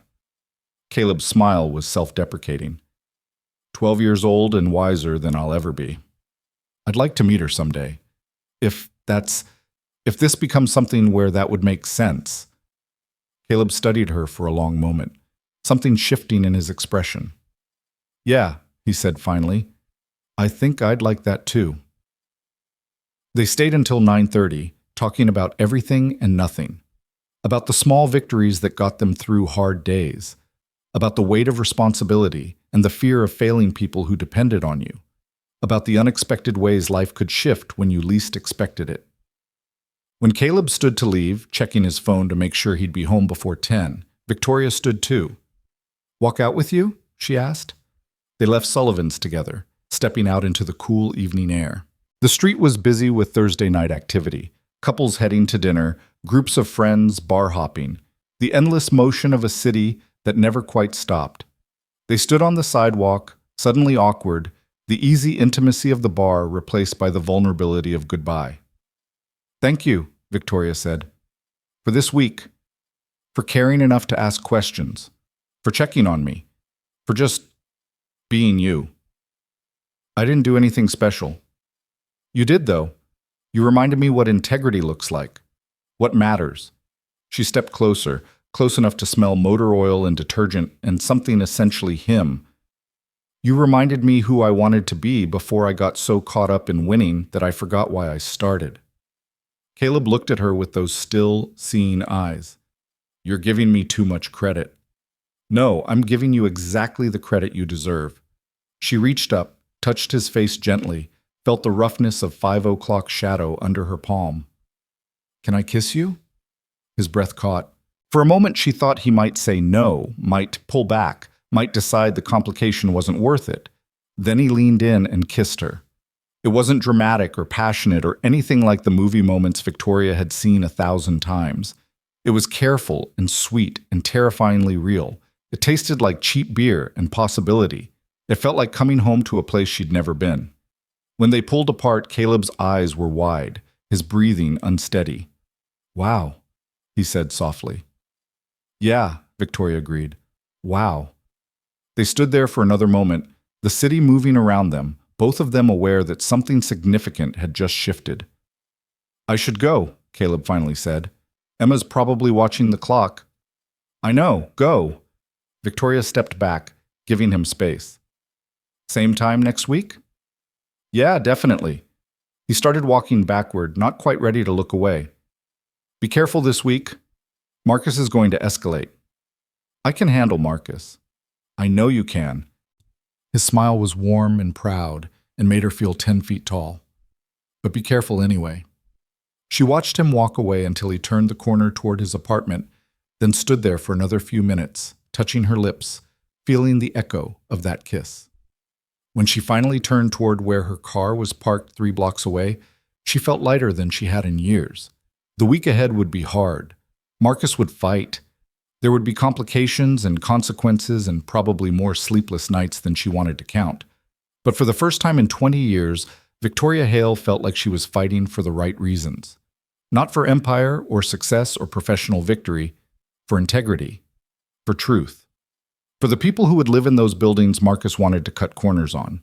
And maybe, just maybe, for the chance to build something real with a man who saw her for who she actually was instead of what she could do for him. That was worth fighting for. That was worth everything. The kiss changed everything and nothing at all. Caleb still went to work at Morrison's Auto every morning at 6:30, still came home smelling like motor oil and honest labor, still made Emma dinner and checked her homework and tucked her in at 8:30. His routine didn't shift, his life didn't transform into something unrecognizable, but he thought about Victoria constantly, the way she'd looked at him on that sidewalk, vulnerable and certain at the same time, the softness of her lips against his, that careful gentleness like they were both afraid of breaking something precious. The fact that she'd asked permission before kissing him, like his consent mattered as much as hers. He'd spent 3 years believing that part of him had died with Sarah, the part that could feel attraction, desire, the terrifying hope of connection. And now here was Victoria Hale, powerful and lonely and impossibly complicated, making him feel things he'd thought were finished. It scared him more than he wanted to admit. Dad, you're burning the pancakes, Emma said from the kitchen table, her voice amused rather than critical. Caleb jerked back to attention, flipping the pancakes quickly. They were definitely darker than ideal, crispy around the edges. Sorry, kiddo, mind wandered. To that woman you mentioned. Emma's tone was carefully casual, the way kids asked questions when they were actually very interested in the answer. Maybe. Caleb plated the pancakes, set them in front of her along with syrup. Is that okay? Emma poured syrup with the precision of a scientist conducting an experiment, creating perfect coverage. I already told you it's okay. I meant it. She took a bite, chewed thoughtfully. These are burnt. I know. But I'll eat them anyway because you tried. She grinned, and it was so much Sarah's grin that Caleb's chest tightened. Are you going to see her again? Thursday nights at the bar. That's our thing. Just at the bar? Emma's eyebrows raised. Dad, you can invite her here. I'm not fragile. I'm not going to fall apart if you date someone. I know you're not fragile. Caleb sat down across from her with his own plate of burnt pancakes. But this is new. We're figuring it out. I don't want to rush anything. You're scared, Emma observed, because apparently being 12 gave you supernatural powers of perception. Yeah, I'm scared. Terrified, actually. Because of Mom? Because of everything. Because Victoria's from a completely different world. Because what if I screw it up? What if she realizes I'm just a mechanic who can barely afford his rent and decides she deserves better? He hadn't meant to say all that out loud, but Emma had a way of pulling honesty out of him. Emma set down her fork, looked at him with those serious brown eyes.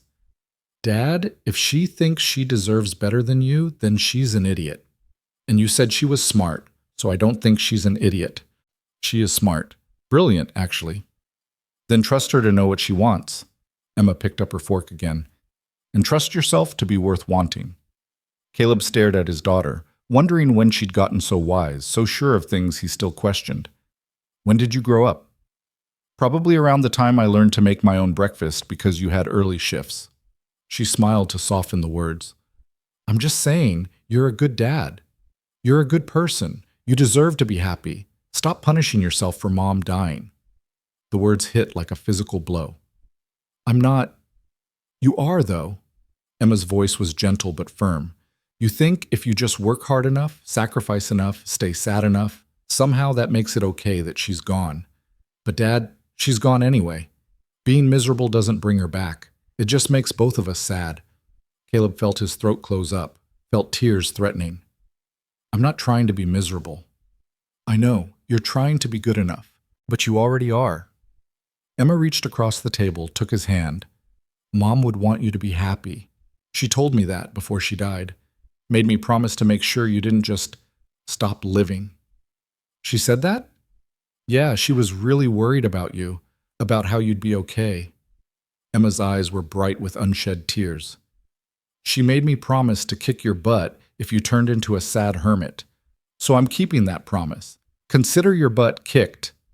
Caleb laughed through the tears that were falling now, pulled Emma into a hug across the table. "You're too smart for 12.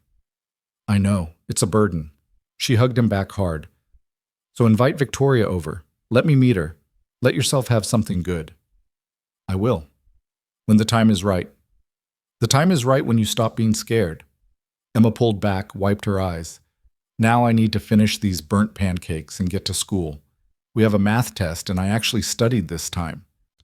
After Emma left for school, Caleb sat in the quiet apartment thinking about his daughter's words, about Sarah's final wishes, about the way he'd been surviving instead of living, going through motions instead of actually engaging with the world, about Victoria, who'd asked if she could kiss him like his answer mattered.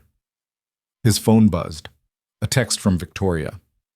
"Marcus is threatening legal action. My lawyer says he doesn't have a case, but it's going to get ugly. How do you deal with people who can't admit when they're wrong?" Caleb typed back, "Usually I let them scream themselves out and then show them the broken part they insisted wasn't broken. Hard to argue with physical evidence." Unfortunately, corporate fraud doesn't leave physical evidence as obvious as a broken transmission. Sure it does. You've got the geological surveys, the permit applications, the contractor quotes. That's your broken transmission. When he tries to argue, just point to the parts that don't match.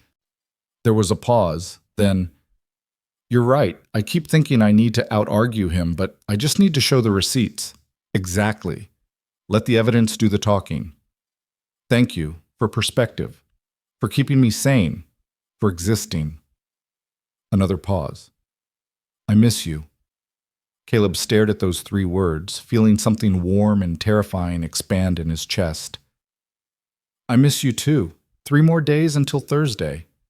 Counting them. Be safe today." He went to work feeling lighter, despite the difficult conversation with Emma, despite the burnt pancakes, despite everything.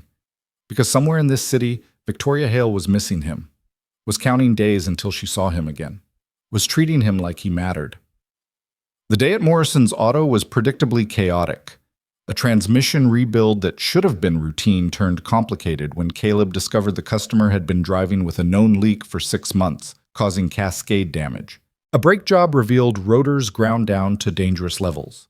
An oil change uncovered evidence of someone having used the wrong oil weight for probably years.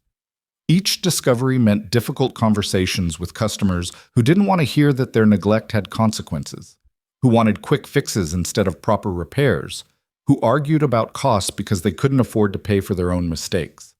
By lunch, Caleb was exhausted and covered in grease despite his best efforts. He was eating a sandwich in the break room when his boss, Tom Morrison, walked in. Tom was 63, third-generation owner of Morrison's Auto, and one of the few people in the world Caleb genuinely respected. He'd given Caleb a job 18 years ago when he was just a kid who was good with his hands, had kept him employed through Sarah's illness and death, had never once made him feel like anything less than valued. "Caleb, got a minute?" Tom asked. "Sure, boss. What's up?" Tom sat down heavily, looking older than usual. "Had a call this morning. Robert Chen from Hale Properties said you did them a favor, pointed out some problems with a development project." Caleb felt his stomach sink. "Is that a problem? I didn't do it on company time or anything." "Problem?" "No." Tom's weathered face cracked into a smile. "Opposite of a problem. He wanted to know if I'd consider loaning you out as a consultant. Said they'd pay Morrison's Auto a consultation fee, which would let me pay you your regular rate plus a bonus for the extra work. I don't know anything about consulting. You know about foundations and soil stability and structural integrity? Apparently that's exactly what they need. Tom leaned back. Robert said you saw things in 5 minutes that their engineering team missed in months. Said you might have saved them millions in liability. I just asked questions. You always just ask questions. Then you find the problems everyone else missed. Tom studied him thoughtfully. You ever think about doing something besides turning wrenches? Not really. I like fixing things. This would be fixing things, just bigger things. Tom pulled out a business card, slid it across the table. Robert's offering 3 consulting sessions to start. You'd review development plans, look for red flags, basically do what you did with the Riverside project. Pay is $500 an hour. Caleb nearly choked on his sandwich. $500 an hour? That's what he said. 3 sessions, probably 3 hours each. That's $4,500 before taxes. Tom's smile widened. More than you make in a month here. Tom, I can't. This shop needs me. This shop needs you, but this shop will survive if you take some evening consulting work. Tom's voice was firm but kind. Caleb, you've been here 18 years. You're the best mechanic I've ever employed. But you're also underpaid because I can't afford to pay you what you're worth and keep the shop running. You pay me fine. I pay you adequately. There's a difference. Tom pushed the card closer. Take the consulting work. Make some extra money. Maybe finally fix that broken elevator in your building, or take Emma somewhere nice. You've earned it. Caleb picked up the card, Robert Chen's name embossed in professional silver letters. What if I'm not good at it? Then you'll be not good at it for $4,500, which is still better than being good at this for what I can pay you. Tom stood, clapped Caleb on the shoulder. Call Robert, at least hear what he has to say. Worst case, you say no and nothing changes. Best case, you give Emma opportunities you've been wanting to give her. After Tom left, Caleb sat staring at the business card, thinking about $500 an hour, about the things that kind of money could mean for Emma. New clothes that didn't come from the clearance rack, school field trips he didn't have to save up for, maybe even college savings that were currently non-existent. About the fact that he'd spent 18 years believing his worth was limited to what his hands could fix, and here was evidence that his mind, his experience, his ability to see problems might be worth something too. He called Robert during his afternoon break. Caleb, thanks for calling back, Robert said, sounding genuinely pleased. Victoria told me what you did. I wanted to offer you some consulting work if you're interested. Tom said $500 an hour. That's our standard rate for specialized consultants. Given that you potentially saved us 8 figures in liability, I'd say you're worth it. I'm a mechanic, Mr. Chen. I don't have degrees or credentials or... You have 18 years of practical experience and an eye for structural problems that our credentialed engineers missed. That's exactly what we need. Robert's tone was professional, but warm. Look, we're not asking you to design buildings. We're asking you to review plans and tell us if you see anything that raises red flags. Use your experience. Trust your instincts. That's it. What if my instincts are wrong? Then we get second opinions from engineers. But your instincts on the Riverside project were dead right, so I'm willing to bet they'll be right more often than not. Robert paused. Can I send you a contract? No obligation. Just look it over, think about it. Talk to Victoria about it. She speaks very highly of you. Caleb felt his face heat at that. She does? Constantly. Says you're the most perceptive person she's met in 20 years of business. Robert's voice carried a smile. Between you and me, I think you're more than just a professional interest to her. We're figuring that out. Good.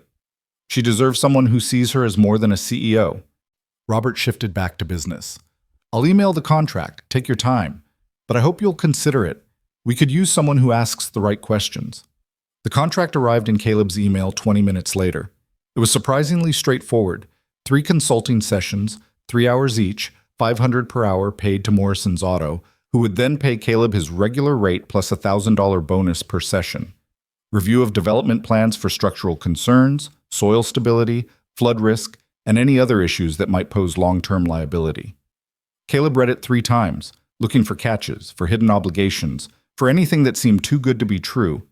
but it was exactly what Robert had described. Honest work for honest pay, just using different skills than he usually used. He signed it, scanned it, sent it back before he could overthink further. Then he texted Victoria. "Your CFO just hired me as a consultant. Did you know about this?" Her response came quickly. "It was his idea, but I approved it enthusiastically. You're going to say yes, right?" "I already did, feeling like I'm in over my head." "Welcome to my entire career. The secret is everyone feels that way. Some people are just better at hiding it." "What if I screw up?" "Then you'll screw up and we'll fix it together. But you won't screw up. You see things, Caleb. That's a gift." A pause, then, "I'm proud of you for taking a chance." Caleb stared at those words, "I'm proud of you," and felt something break open in his chest. When was the last time someone had said that to him? Sarah, probably. Years ago. Before she got sick. Before survival became the only goal. Before everything got reduced to just getting through each day. "Thank you," he typed back. "That means more than you know." "I know exactly how much it means. Because you saying the same to me last week meant everything." They texted back and forth for the rest of his break. Easy conversation about nothing important that somehow felt vital. Victoria told him about a building she was considering purchasing, asked his opinion on the photos she sent of the foundation.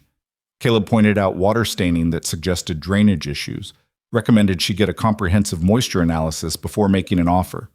She sent back a string of emoji, surprised faces, and hearts and thumbs up that made him laugh out loud in the break room. When he got home that night, Emma was already cooking dinner. Spaghetti, her specialty. The kitchen filled with the smell of garlic and tomato sauce. "You're cooking?" Caleb asked, surprised. "You've had a long week. Figured I'd help." She stirred the sauce with the confidence of someone who'd been cooking since she was 9. "Plus, I wanted to talk to you about something." "That sounds ominous." "It's not bad. Just—" Emma turned to face him, suddenly nervous. "My friend Jasmine's having a birthday party next weekend at that trampoline place downtown, and I was invited." "That's great, Em. You should go." "It costs $30 for the admission and the pizza party after." She said it quickly, like ripping off a bandage. "I know that's a lot. I have some birthday money saved. I can contribute." "Emma." Caleb's heart broke a little. "You shouldn't have to pay for your own birthday parties." "I know, but money's tight, and I don't want to make things harder." "I got a consulting job today with Victoria's company. It pays really well." He pulled her into a hug. "You can go to the party. You can buy Jasmine a present. You don't have to worry about money." Emma pulled back, eyes wide. "Really? A consulting job? Doing what?" "Looking at building plans, telling them if I see problems. Apparently I'm good at that." "Of course you are. You're good at everything." Emma's smile was brilliant. "Dad, that's amazing. Does this mean we can finally fix the elevator?" "Let's not get crazy, but yeah, things might be a little easier." He kissed her forehead. "Go to your party. Have fun. Be 12. That night, after Emma was asleep, Caleb sat on his small balcony looking out at the city. 3 floors up wasn't high enough for a real view, just other buildings and distant lights and the endless motion of urban life. But it felt different tonight, like he was seeing it from a new angle. He thought about the chain of events that had led here. Walking into Sullivan's 3 months ago, just looking for somewhere to be that wasn't his empty apartment. Noticing Victoria noticing him. Marcus's cruelty backfiring into connection. That conversation about the Riverside project that had somehow turned into a consulting contract. The way small moments accumulated into significant change when you weren't paying attention. His phone rang. Victoria, calling instead of texting. "Hey," he answered, smiling without meaning to. "Hey yourself, is this a good time?" "Perfect time." "Emma's asleep. I'm just sitting here thinking." "About what?" Her voice was soft, intimate in a way it never was during business hours. "About how weird life is. 3 months ago, I was just trying to survive each day. Now I've got a consulting contract. My daughter's going to birthday parties without worrying about money, and I'm talking to a woman who makes me feel things I thought were dead." Victoria was quiet for a moment. "Is that good weird or bad weird?" "Terrifying weird, but probably good." He leaned back in his chair, looking at the stars barely visible through light pollution. Your CFO seems to think I know what I'm doing. Robert's a good judge of character. If he hired you, it's because he believes you'll deliver. She paused. I believe you'll deliver too. Even though I have no idea what I'm doing? Especially because of that. People who think they know everything stop asking questions. You ask all the right questions. Victoria's voice carried warmth that made his chest tight. That's what we need. Fresh eyes. Someone who isn't so deep in industry standards that they forget to question whether those standards actually make sense. I'm just a mechanic who knows about foundations. You're a mechanic who understands that cutting corners has consequences, who cares about the people who live in the buildings we approve, who sees systems instead of just parts. Victoria laughed softly. Do you know how rare that is? Most consultants we hire are so focused on liability protection and code compliance that they forget actual human beings will live and work in these spaces. That's depressing. That's reality, which is why having you involved matters. She sighed, and he could picture her in that penthouse apartment, looking out at the city from 14 floors up. Marcus filed his lawsuit today, against me personally and against Hale Properties. Caleb sat up straighter. For what? Breach of contract, tortious interference, defamation. He's throwing everything at the wall, hoping something sticks. She didn't sound scared, just tired. My lawyer says it's all baseless, that we'll get it dismissed within a month, but it's still exhausting. What can I do? You're already doing it, talking to me, reminding me why this matters. Her voice softened further. Being someone I can be honest with instead of always having to be strong. You are strong. Strongest person I know. I'm tired of being strong. Sometimes I just want to be... She trailed off. Human? Caleb supplied. Yeah. Human. Scared and uncertain and making decisions that might be wrong. Victoria laughed, but it was edged with pain. I've spent 20 years building this armor, being the CEO who doesn't flinch, who always knows the answer. And now here you are, making me want to take it off. Is that a bad thing? No, just unfamiliar. She was quiet for a moment. Caleb, can I ask you something? Anything. What are we doing? This thing between us. Because it feels important and I don't want to mess it up by assuming wrong. Caleb thought about Emma's words that morning, about Sarah's deathbed wishes, about the kiss on the sidewalk, and the way Victoria looked at him like he was worth seeing. I think we're figuring out if two people from completely different worlds can build something real together, he said carefully. I think we're both scared, and both hoping and both willing to try despite the fear. That's a good answer. I have a good teacher. My 12-year-old daughter is apparently a relationship expert. Victoria laughed, real and bright. I really do want to meet her. When you're ready. Soon, Caleb promised. She's already threatened to kick my butt if I don't let myself be happy. Apparently my late wife made her promise. Your wife sounds like she was an amazing woman. She was. Would have liked you, I think. You both had that same thing, that steel underneath the softness, that refusal to accept less than you deserve. Caleb smiled, remembering. She would have appreciated someone making me work for it instead of just letting me coast. I'm making you work for it in the best way, making me think about who I want to be instead of just who I have to be. He paused, making me believe I'm worth wanting. Victoria's breath caught audibly. Caleb Reed, you are absolutely worth wanting. Don't doubt that for a second. They talked for another hour, about everything and nothing, about Emma's birthday party and Victoria's lawsuit and the consulting work ahead, about small dreams and big fears and the strange mathematics of human connection that defied logic. When they finally said goodnight, Caleb sat on his balcony for another 30 minutes, feeling the night air and thinking about trajectory. About how lives could change direction based on small choices, accumulated moments, unexpected connections. About how walking into a bar 3 months ago to escape loneliness had somehow led him here. To meaningful work, to possibility, to a woman who saw him clearly and wanted him anyway. About how terrifying and wonderful it was to let yourself hope again after you'd accepted that hope was finished. Thursday came with the weight of anticipation. Caleb found himself checking the clock all day, watching hours crawl toward evening. He took extra care getting ready after work, showering thoroughly to get all the grease off, wearing his best flannel, the green one Emma insisted brought out his eyes, making sure his hands were as clean as they could be given 18 years of mechanic work. Emma watched him fuss with poorly concealed amusement. "You're nervous. Is it that obvious? Dad, you've changed shirts 3 times. It's very obvious." She grinned. "You look good, though. Very handsome." "Thanks, kiddo.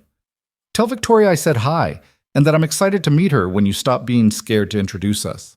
I'm working on the scared part." "I know. That's why I love you." Emma hugged him tight. "Have fun.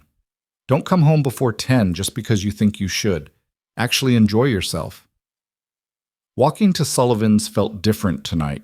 The familiar route, 6 blocks through downtown, past Emma's bus stop and the convenience store and the closed shops, felt charged with possibility. Caleb found himself walking faster, eager in a way he hadn't been since before Sarah got sick. Victoria was already there when he arrived, sitting at the bar instead of her usual table, wearing jeans and a soft sweater instead of business armor. Her face lit up when she saw him, a smile so genuine it made his heart stutter. He sat down next to her, close enough their knees touched. Neither of them moved away. "Hi," Victoria said softly. "Hi yourself?"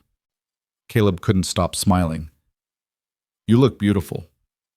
You look pretty good yourself." She reached out, touched his hand on the bar. "I've been thinking about you all week." "Yeah?" "Yeah. About how you changed everything just by asking the right questions. About how you see me, really see me, in ways no one else does." She laced her fingers through his. "About how much I want to kiss you again." "That can be arranged," Caleb said, his voice rough. They leaned in at the same time, meeting in the middle. This kiss was different from the first, less tentative, more certain. Victoria's hand came up to cup his face, and Caleb felt the last of his defenses crumble. When they pulled apart, breathless, the entire bar was watching them, including Marcus Lang, who'd apparently chosen tonight to return to Sullivan's with his entourage. His face was twisted with contempt and something that might have been jealousy. "How touching," he said loudly enough for everyone to hear. "The CEO and the mechanic. Like a Hallmark movie, except in real life this ends when she gets bored of slumming it." Victoria's entire body went rigid, fury replacing warmth. But before she could respond, Caleb squeezed her hand gently. "I got this," he said quietly. He turned to face Marcus with the same calm he'd shown every time. "You know what the difference is between you and me, Marcus?" "About 6 figures in annual income," Marcus shot back. "I sleep fine at night," Caleb said simply, "because I don't cut corners that put people at risk. I don't lie on permit applications. I don't build my success on fraud and hope no one notices."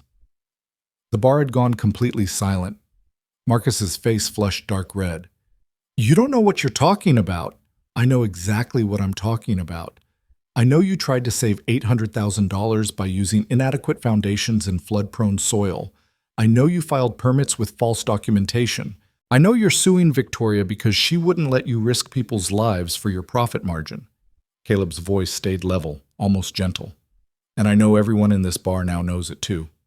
Marcus looked around, seeing the judgment on faces that used to admire him, seeing his reputation crumbling in real time. "This isn't over," he said, voice shaking with rage. "Yeah, it is," Victoria said quietly, standing to face him. "Your lawsuit will be dismissed. Your reputation is ruined, and you did it all to yourself by choosing profit over people." She stepped closer to Caleb, her hand finding his. "Now get out. You're not welcome here anymore." Marcus looked between them, calculation and fury warring in his expression. Then he turned and walked out, his followers trailing behind him uncertainly. The silence stretched for another moment.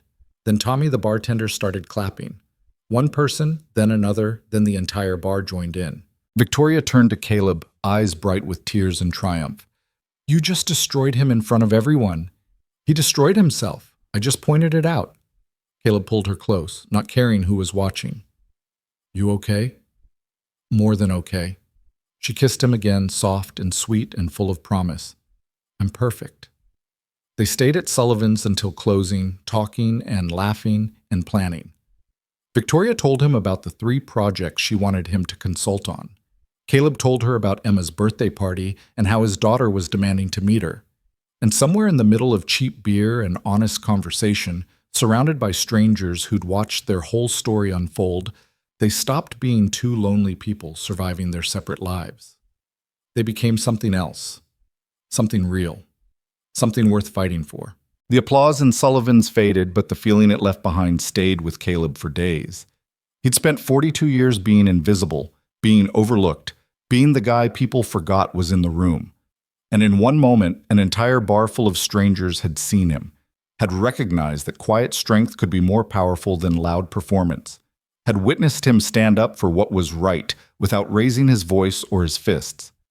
The following Monday, Caleb showed up for his first official consulting session at Hale Properties wearing the nicest clothes he owned, khakis he'd bought for Sarah's funeral 3 years ago, and a button-down shirt Emma had helped him pick out over the weekend. He felt like a kid playing dress-up, his work boots replaced with shoes that pinched slightly, his calloused hands scrubbed clean but still bearing the permanent stains of 18 years turning wrenches. The Hale Properties building was glass and steel and money. 14 floors of success built by a woman who'd started with nothing and refused to accept limits. Caleb stood in the lobby feeling profoundly out of place, wondering if he'd made a terrible mistake accepting this job. Then Victoria stepped off the elevator, saw him, and smiled like he was the only person in the building that mattered.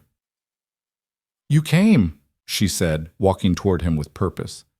"You hired me. Would have been rude not to show up."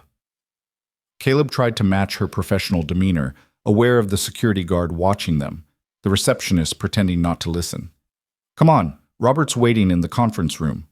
She touched his arm briefly, a gesture that looked professional but felt intimate. "And Caleb? Breathe. You belong here." The conference room was on the 10th floor, all windows and polished wood and the kind of furniture that cost more than Caleb's monthly rent. Robert Chen was already there, along with two people Caleb didn't recognize, a woman in her 50s with sharp eyes and a younger man taking notes on a tablet. "Caleb, good to see you." Robert stood, shook his hand firmly. "This is Patricia Wong, our head of acquisitions, and James Miller, our junior analyst.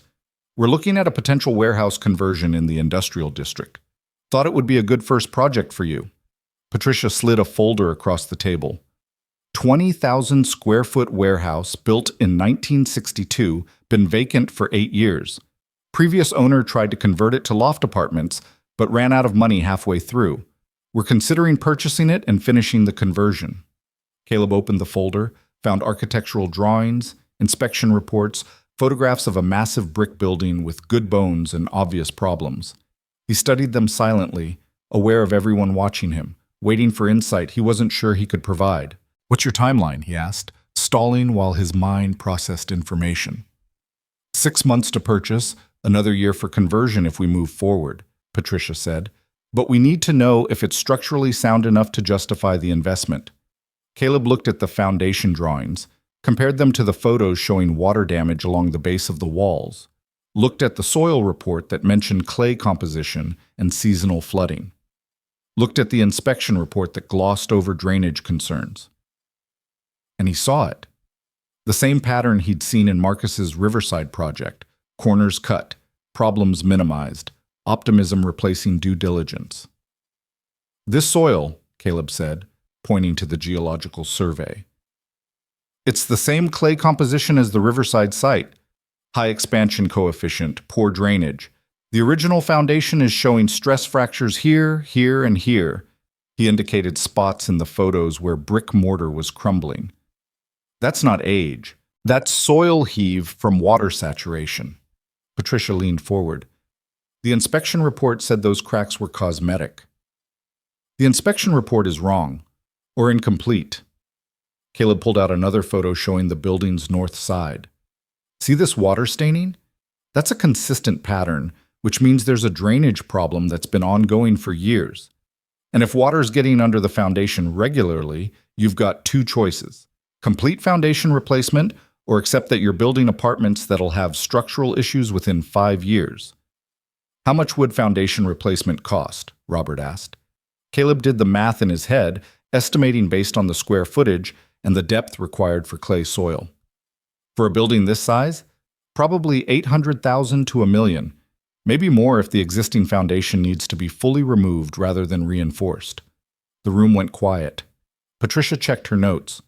The seller's asking $2 million for the property. Another $1 million in foundation work puts us at 2.2 before we even start the conversion. Which changes the entire financial model, James said, typing rapidly on his tablet. At that price point, the margins don't work unless we increase apartment prices significantly. Which prices us out of the market segment we were targeting, Patricia finished. She looked at Caleb with new respect. You just saved us from making a very expensive mistake. I just pointed out what was already there, Caleb said uncomfortably. The information's in the reports. Someone just needed to connect the dots. Someone did, Victoria said from where she'd been standing by the window. You. That's exactly why you're here. They spent the next 2 hours going through additional properties, Caleb offering observations that ranged from minor concerns to deal breakers. He found roof trusses that showed signs of stress, electrical systems that didn't meet modern code, plumbing that would need complete replacement. Each time he explained his reasoning in language that made sense, backing up instinct with experience. By the end of the session, Patricia was taking notes on everything he said. James was adding his concerns to their property database, and Robert was smiling like he'd just made the investment of the year. Caleb, that was exceptional, Robert said as they wrapped up. You've got a natural talent for this. I just know what breaks and why, Caleb said. Spent 18 years fixing other people's mistakes. You learn to spot the patterns. That's exactly what we need. Someone who understands failure points before they fail. Robert pulled out his phone, checked his calendar. Can you do 2 sessions next week? We've got a portfolio of properties I'd like your eyes on. Caleb thought about his schedule at Morrison's, about Emma's volleyball games and parent-teacher conferences, and the careful balance of his life. Thought about $500 an hour and what that could mean for his daughter's future. Yeah, he said, I can make that work. After the meeting ended and everyone else had left, Victoria walked Caleb to the elevator. They stood in the hallway alone, the professional masks dropping. You were amazing in there, Victoria said softly. I was terrified. You hit it well. She smiled, reached out to straighten his collar in a gesture that was pure affection. Patricia never respects anyone on first meeting. You won her over in 20 minutes. I just told her the truth. You told her what she needed to hear even though it killed a deal she'd been working on for months. That takes courage. Victoria's hand lingered on his chest. I'm proud of you. Those words again hitting him like a physical force. Thank you for believing I could do this. I believe you can do anything you set your mind to. She glanced down the hallway, checking they were still alone, then kissed him quickly. Dinner Friday night? Actually dinner, not just bar food. I want to take you somewhere nice. I don't own a suit. I don't care what you wear. I just want to spend time with you. She smiled. Emma too, if she's ready. I thought maybe we could do something fun. There's a new pizza place that has arcade games. Caleb felt his heart expand in his chest. You want to meet my daughter over pizza and arcade games? I want to meet the person who matters most to you in a setting where she feels comfortable, where we can just be people, not CEO and consultant. Victoria's eyes were vulnerable, hopeful. If that's okay. If I'm not pushing too fast. Emma's been demanding to meet you for 2 weeks. She threatened to show up at Sullivan's and introduce herself if I didn't arrange something soon. Victoria laughed, bright and genuine. I like her already. Friday night then, 6 o'clock? Perfect. I'll pick you up. You don't have to Caleb, Victoria's voice was firm. Let me do this. Let me take you and Emma somewhere nice. Let me be part of your life in a real way. He nodded, not trusting his voice, overwhelmed by the simple fact that this incredible woman wanted to be part of his ordinary life. The elevator arrived. Caleb stepped in, turned to face her. See you Friday. Can't wait. Victoria smiled as the doors closed between them, and Caleb rode down 14 floors feeling like he was floating. He spent the rest of the week in a state of nervous anticipation that Emma found endlessly amusing. She helped him pick out clothes for Friday night, his best jeans and the green flannel she insisted Victoria liked. She asked 1,000 questions about Victoria that he answered as honestly as he could, watching his daughter process the information with her characteristic seriousness. So she's really successful, Emma said Thursday night while they were doing dishes together. Like, really rich? Yeah, really successful. Built her company from nothing. And she likes you? Like, romantically likes you? Seems to, yeah. Though I still don't quite understand why. Emma rolled her eyes. Dad, you're smart and kind and honest, and you actually care about people. Why wouldn't she like you? Because I'm a mechanic who lives in an apartment with a broken elevator and can barely afford. If you finish that sentence with something about not being good enough, I'm going to throw this dish towel at you. Emma's voice was fierce. You are enough, more than enough. And if Victoria can't see that, she's not worth your time. She does see it. That's what scares me. Ooh, good scared or bad scared? Caleb thought about it. About the way Victoria looked at him, about the consulting work, and the kiss at Sullivan's, and the careful way they were building something real. Good scared, the kind where you know something matters and you don't want to screw it up. Then don't screw it up, Emma grinned. Be yourself. That's what she likes anyway. Friday arrived with unseasonable warmth, the kind of early spring evening that felt like a gift. Caleb spent the day at Morrison's fighting with a particularly stubborn transmission, came home covered in grease, and immediately jumped in the shower. Emma had already changed into her favorite dress, purple with flowers saved for special occasions, and was pacing the apartment nervously. What if she doesn't like me? Emma asked when Caleb emerged from his room dressed and anxious. She's going to love you. How could she not? What if I say something stupid? What if I'm awkward? Then you'll be 12 and occasionally awkward, which is normal. Caleb pulled her into a hug. Em, she wants to meet you because you're important to me. Just be yourself. That's always enough. Victoria arrived at exactly 6 o'clock, driving a sleek silver car that probably cost more than Caleb had earned in the last 3 years. But when she stepped out, she wasn't wearing CEO armor, just jeans and a soft sweater and a smile that made Caleb's heart stutter. Hi, she said, then turned to Emma. You must be Emma. I've heard so much about you. Emma studied Victoria with the serious intensity she brought to everything important. Dad says you're really smart and kind of scary at work, but nice in person. Victoria laughed. That's probably accurate. Your dad's pretty smart himself, and definitely kind. I know, everyone underestimates him because he's quiet. Emma's voice carried the fierce protectiveness of someone defending what mattered most. But he's the best person I know. I think so too, Victoria said softly, meeting Caleb's eyes over Emma's head. The pizza place was called Tony's, a family-run restaurant that had been serving the neighborhood for 40 years. It was loud and chaotic and absolutely perfect. The kind of place where kids could be kids, and no one cared if you wore jeans or designer clothes. They grabbed a booth in the back, ordered a large pizza with everything, and Emma immediately dragged Victoria over to look at the arcade games. Caleb watched them from the booth, his daughter explaining the mechanics of skee-ball, while Victoria listened with genuine interest, asking questions and laughing at Emma's dramatic demonstrations. They looked natural together, easy in a way that made his chest ache with hope. When they returned to the table, Emma was chattering about volleyball in school and her friend Jasmine's birthday party. Victoria listened attentively, asking follow-up questions that showed she was actually engaged rather than just being polite. Your dad mentioned you're interested in engineering, Victoria said when the pizza arrived. Emma's eyes lit up. Yeah, I love figuring out how things work. Dad lets me help when he's fixing stuff around the apartment. She rebuilt our garbage disposal last month, Caleb added proudly. Found a YouTube tutorial and just did it. That's impressive.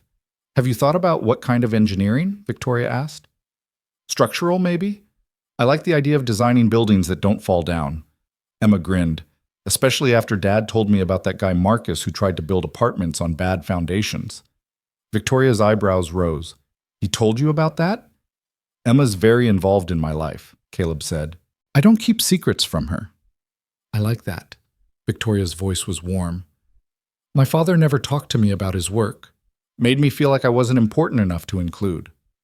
That's sad, Emma said matter-of-factly. Dad includes me in everything.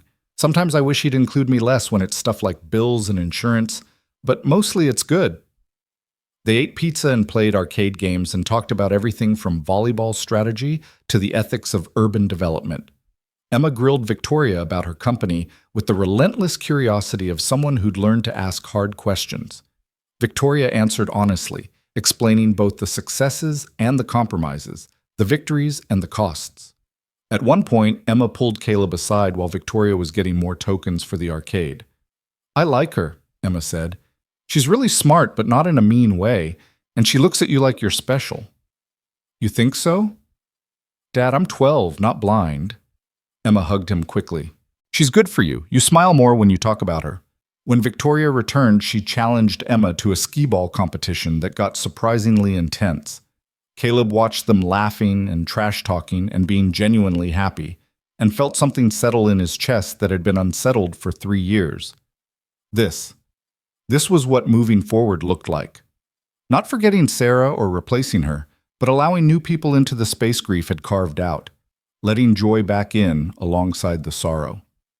They stayed at Tony's until nearly 9, when Emma started yawning despite her protests that she wasn't tired. Victoria drove them home, pulled up in front of Caleb's building with its still broken elevator and the broken concrete steps. "Thank you for tonight," Victoria said. Emma's wonderful. You've done an incredible job raising her." "We've done an incredible job raising each other," Caleb corrected. "She grew me up as much as I grew her up." Emma leaned forward from the back seat. "Victoria, can I ask you something?" "Of course." "Are you going to hurt my dad? Because he's been through a lot, and if you're just messing around or whatever, I'd rather know now." "Emma," Caleb started, mortified. But Victoria turned in her seat, met Emma's serious eyes directly. "I'm not messing around. Your dad is one of the best people I've ever met, and I care about him very much. I can't promise nothing will ever hurt. Life doesn't work that way. But I can promise I'm not playing games. This is real for me." Emma studied her for a long moment, then nodded. "Okay, good. Just wanted to make sure." She opened the car door. "I'm going up. Dad, don't be weird about saying goodnight." She disappeared into the building, leaving Caleb and Victoria alone in the car. "I'm sorry about that," Caleb said. "She's protective." "She loves you. That's not something to apologize for."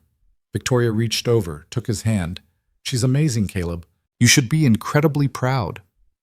"I am, every day." He squeezed her fingers. "Thank you for tonight. For including her, for treating her like a person instead of just some kid you had to tolerate." "I wasn't tolerating anything. I genuinely enjoyed spending time with her." Victoria smiled. "She's got your honesty and your strength. That's a powerful combination. She's got her mother's brilliance and determination, too. Then she's going to change the world." Victoria leaned across the console, kissed him softly. "Go be with your daughter. I'll see you next week." "Thursday at Sullivan's?" "Wouldn't miss it." She kissed him again. "And Caleb?" Emma was right. This is real for me, too. The weeks that followed developed their own rhythm. Caleb continued his work at Morrison's while taking on consulting projects for Hale Properties 2 or 3 times a week. The money was better than he'd dreamed, enough to fix the elevator in his building, enough to start a real college fund for Emma, enough to stop counting every dollar and calculating every expense. But more than the money, the work itself mattered. He was using his knowledge to protect people, to prevent the kind of corners cutting that put lives at risk, to make sure buildings were safe before families moved into them.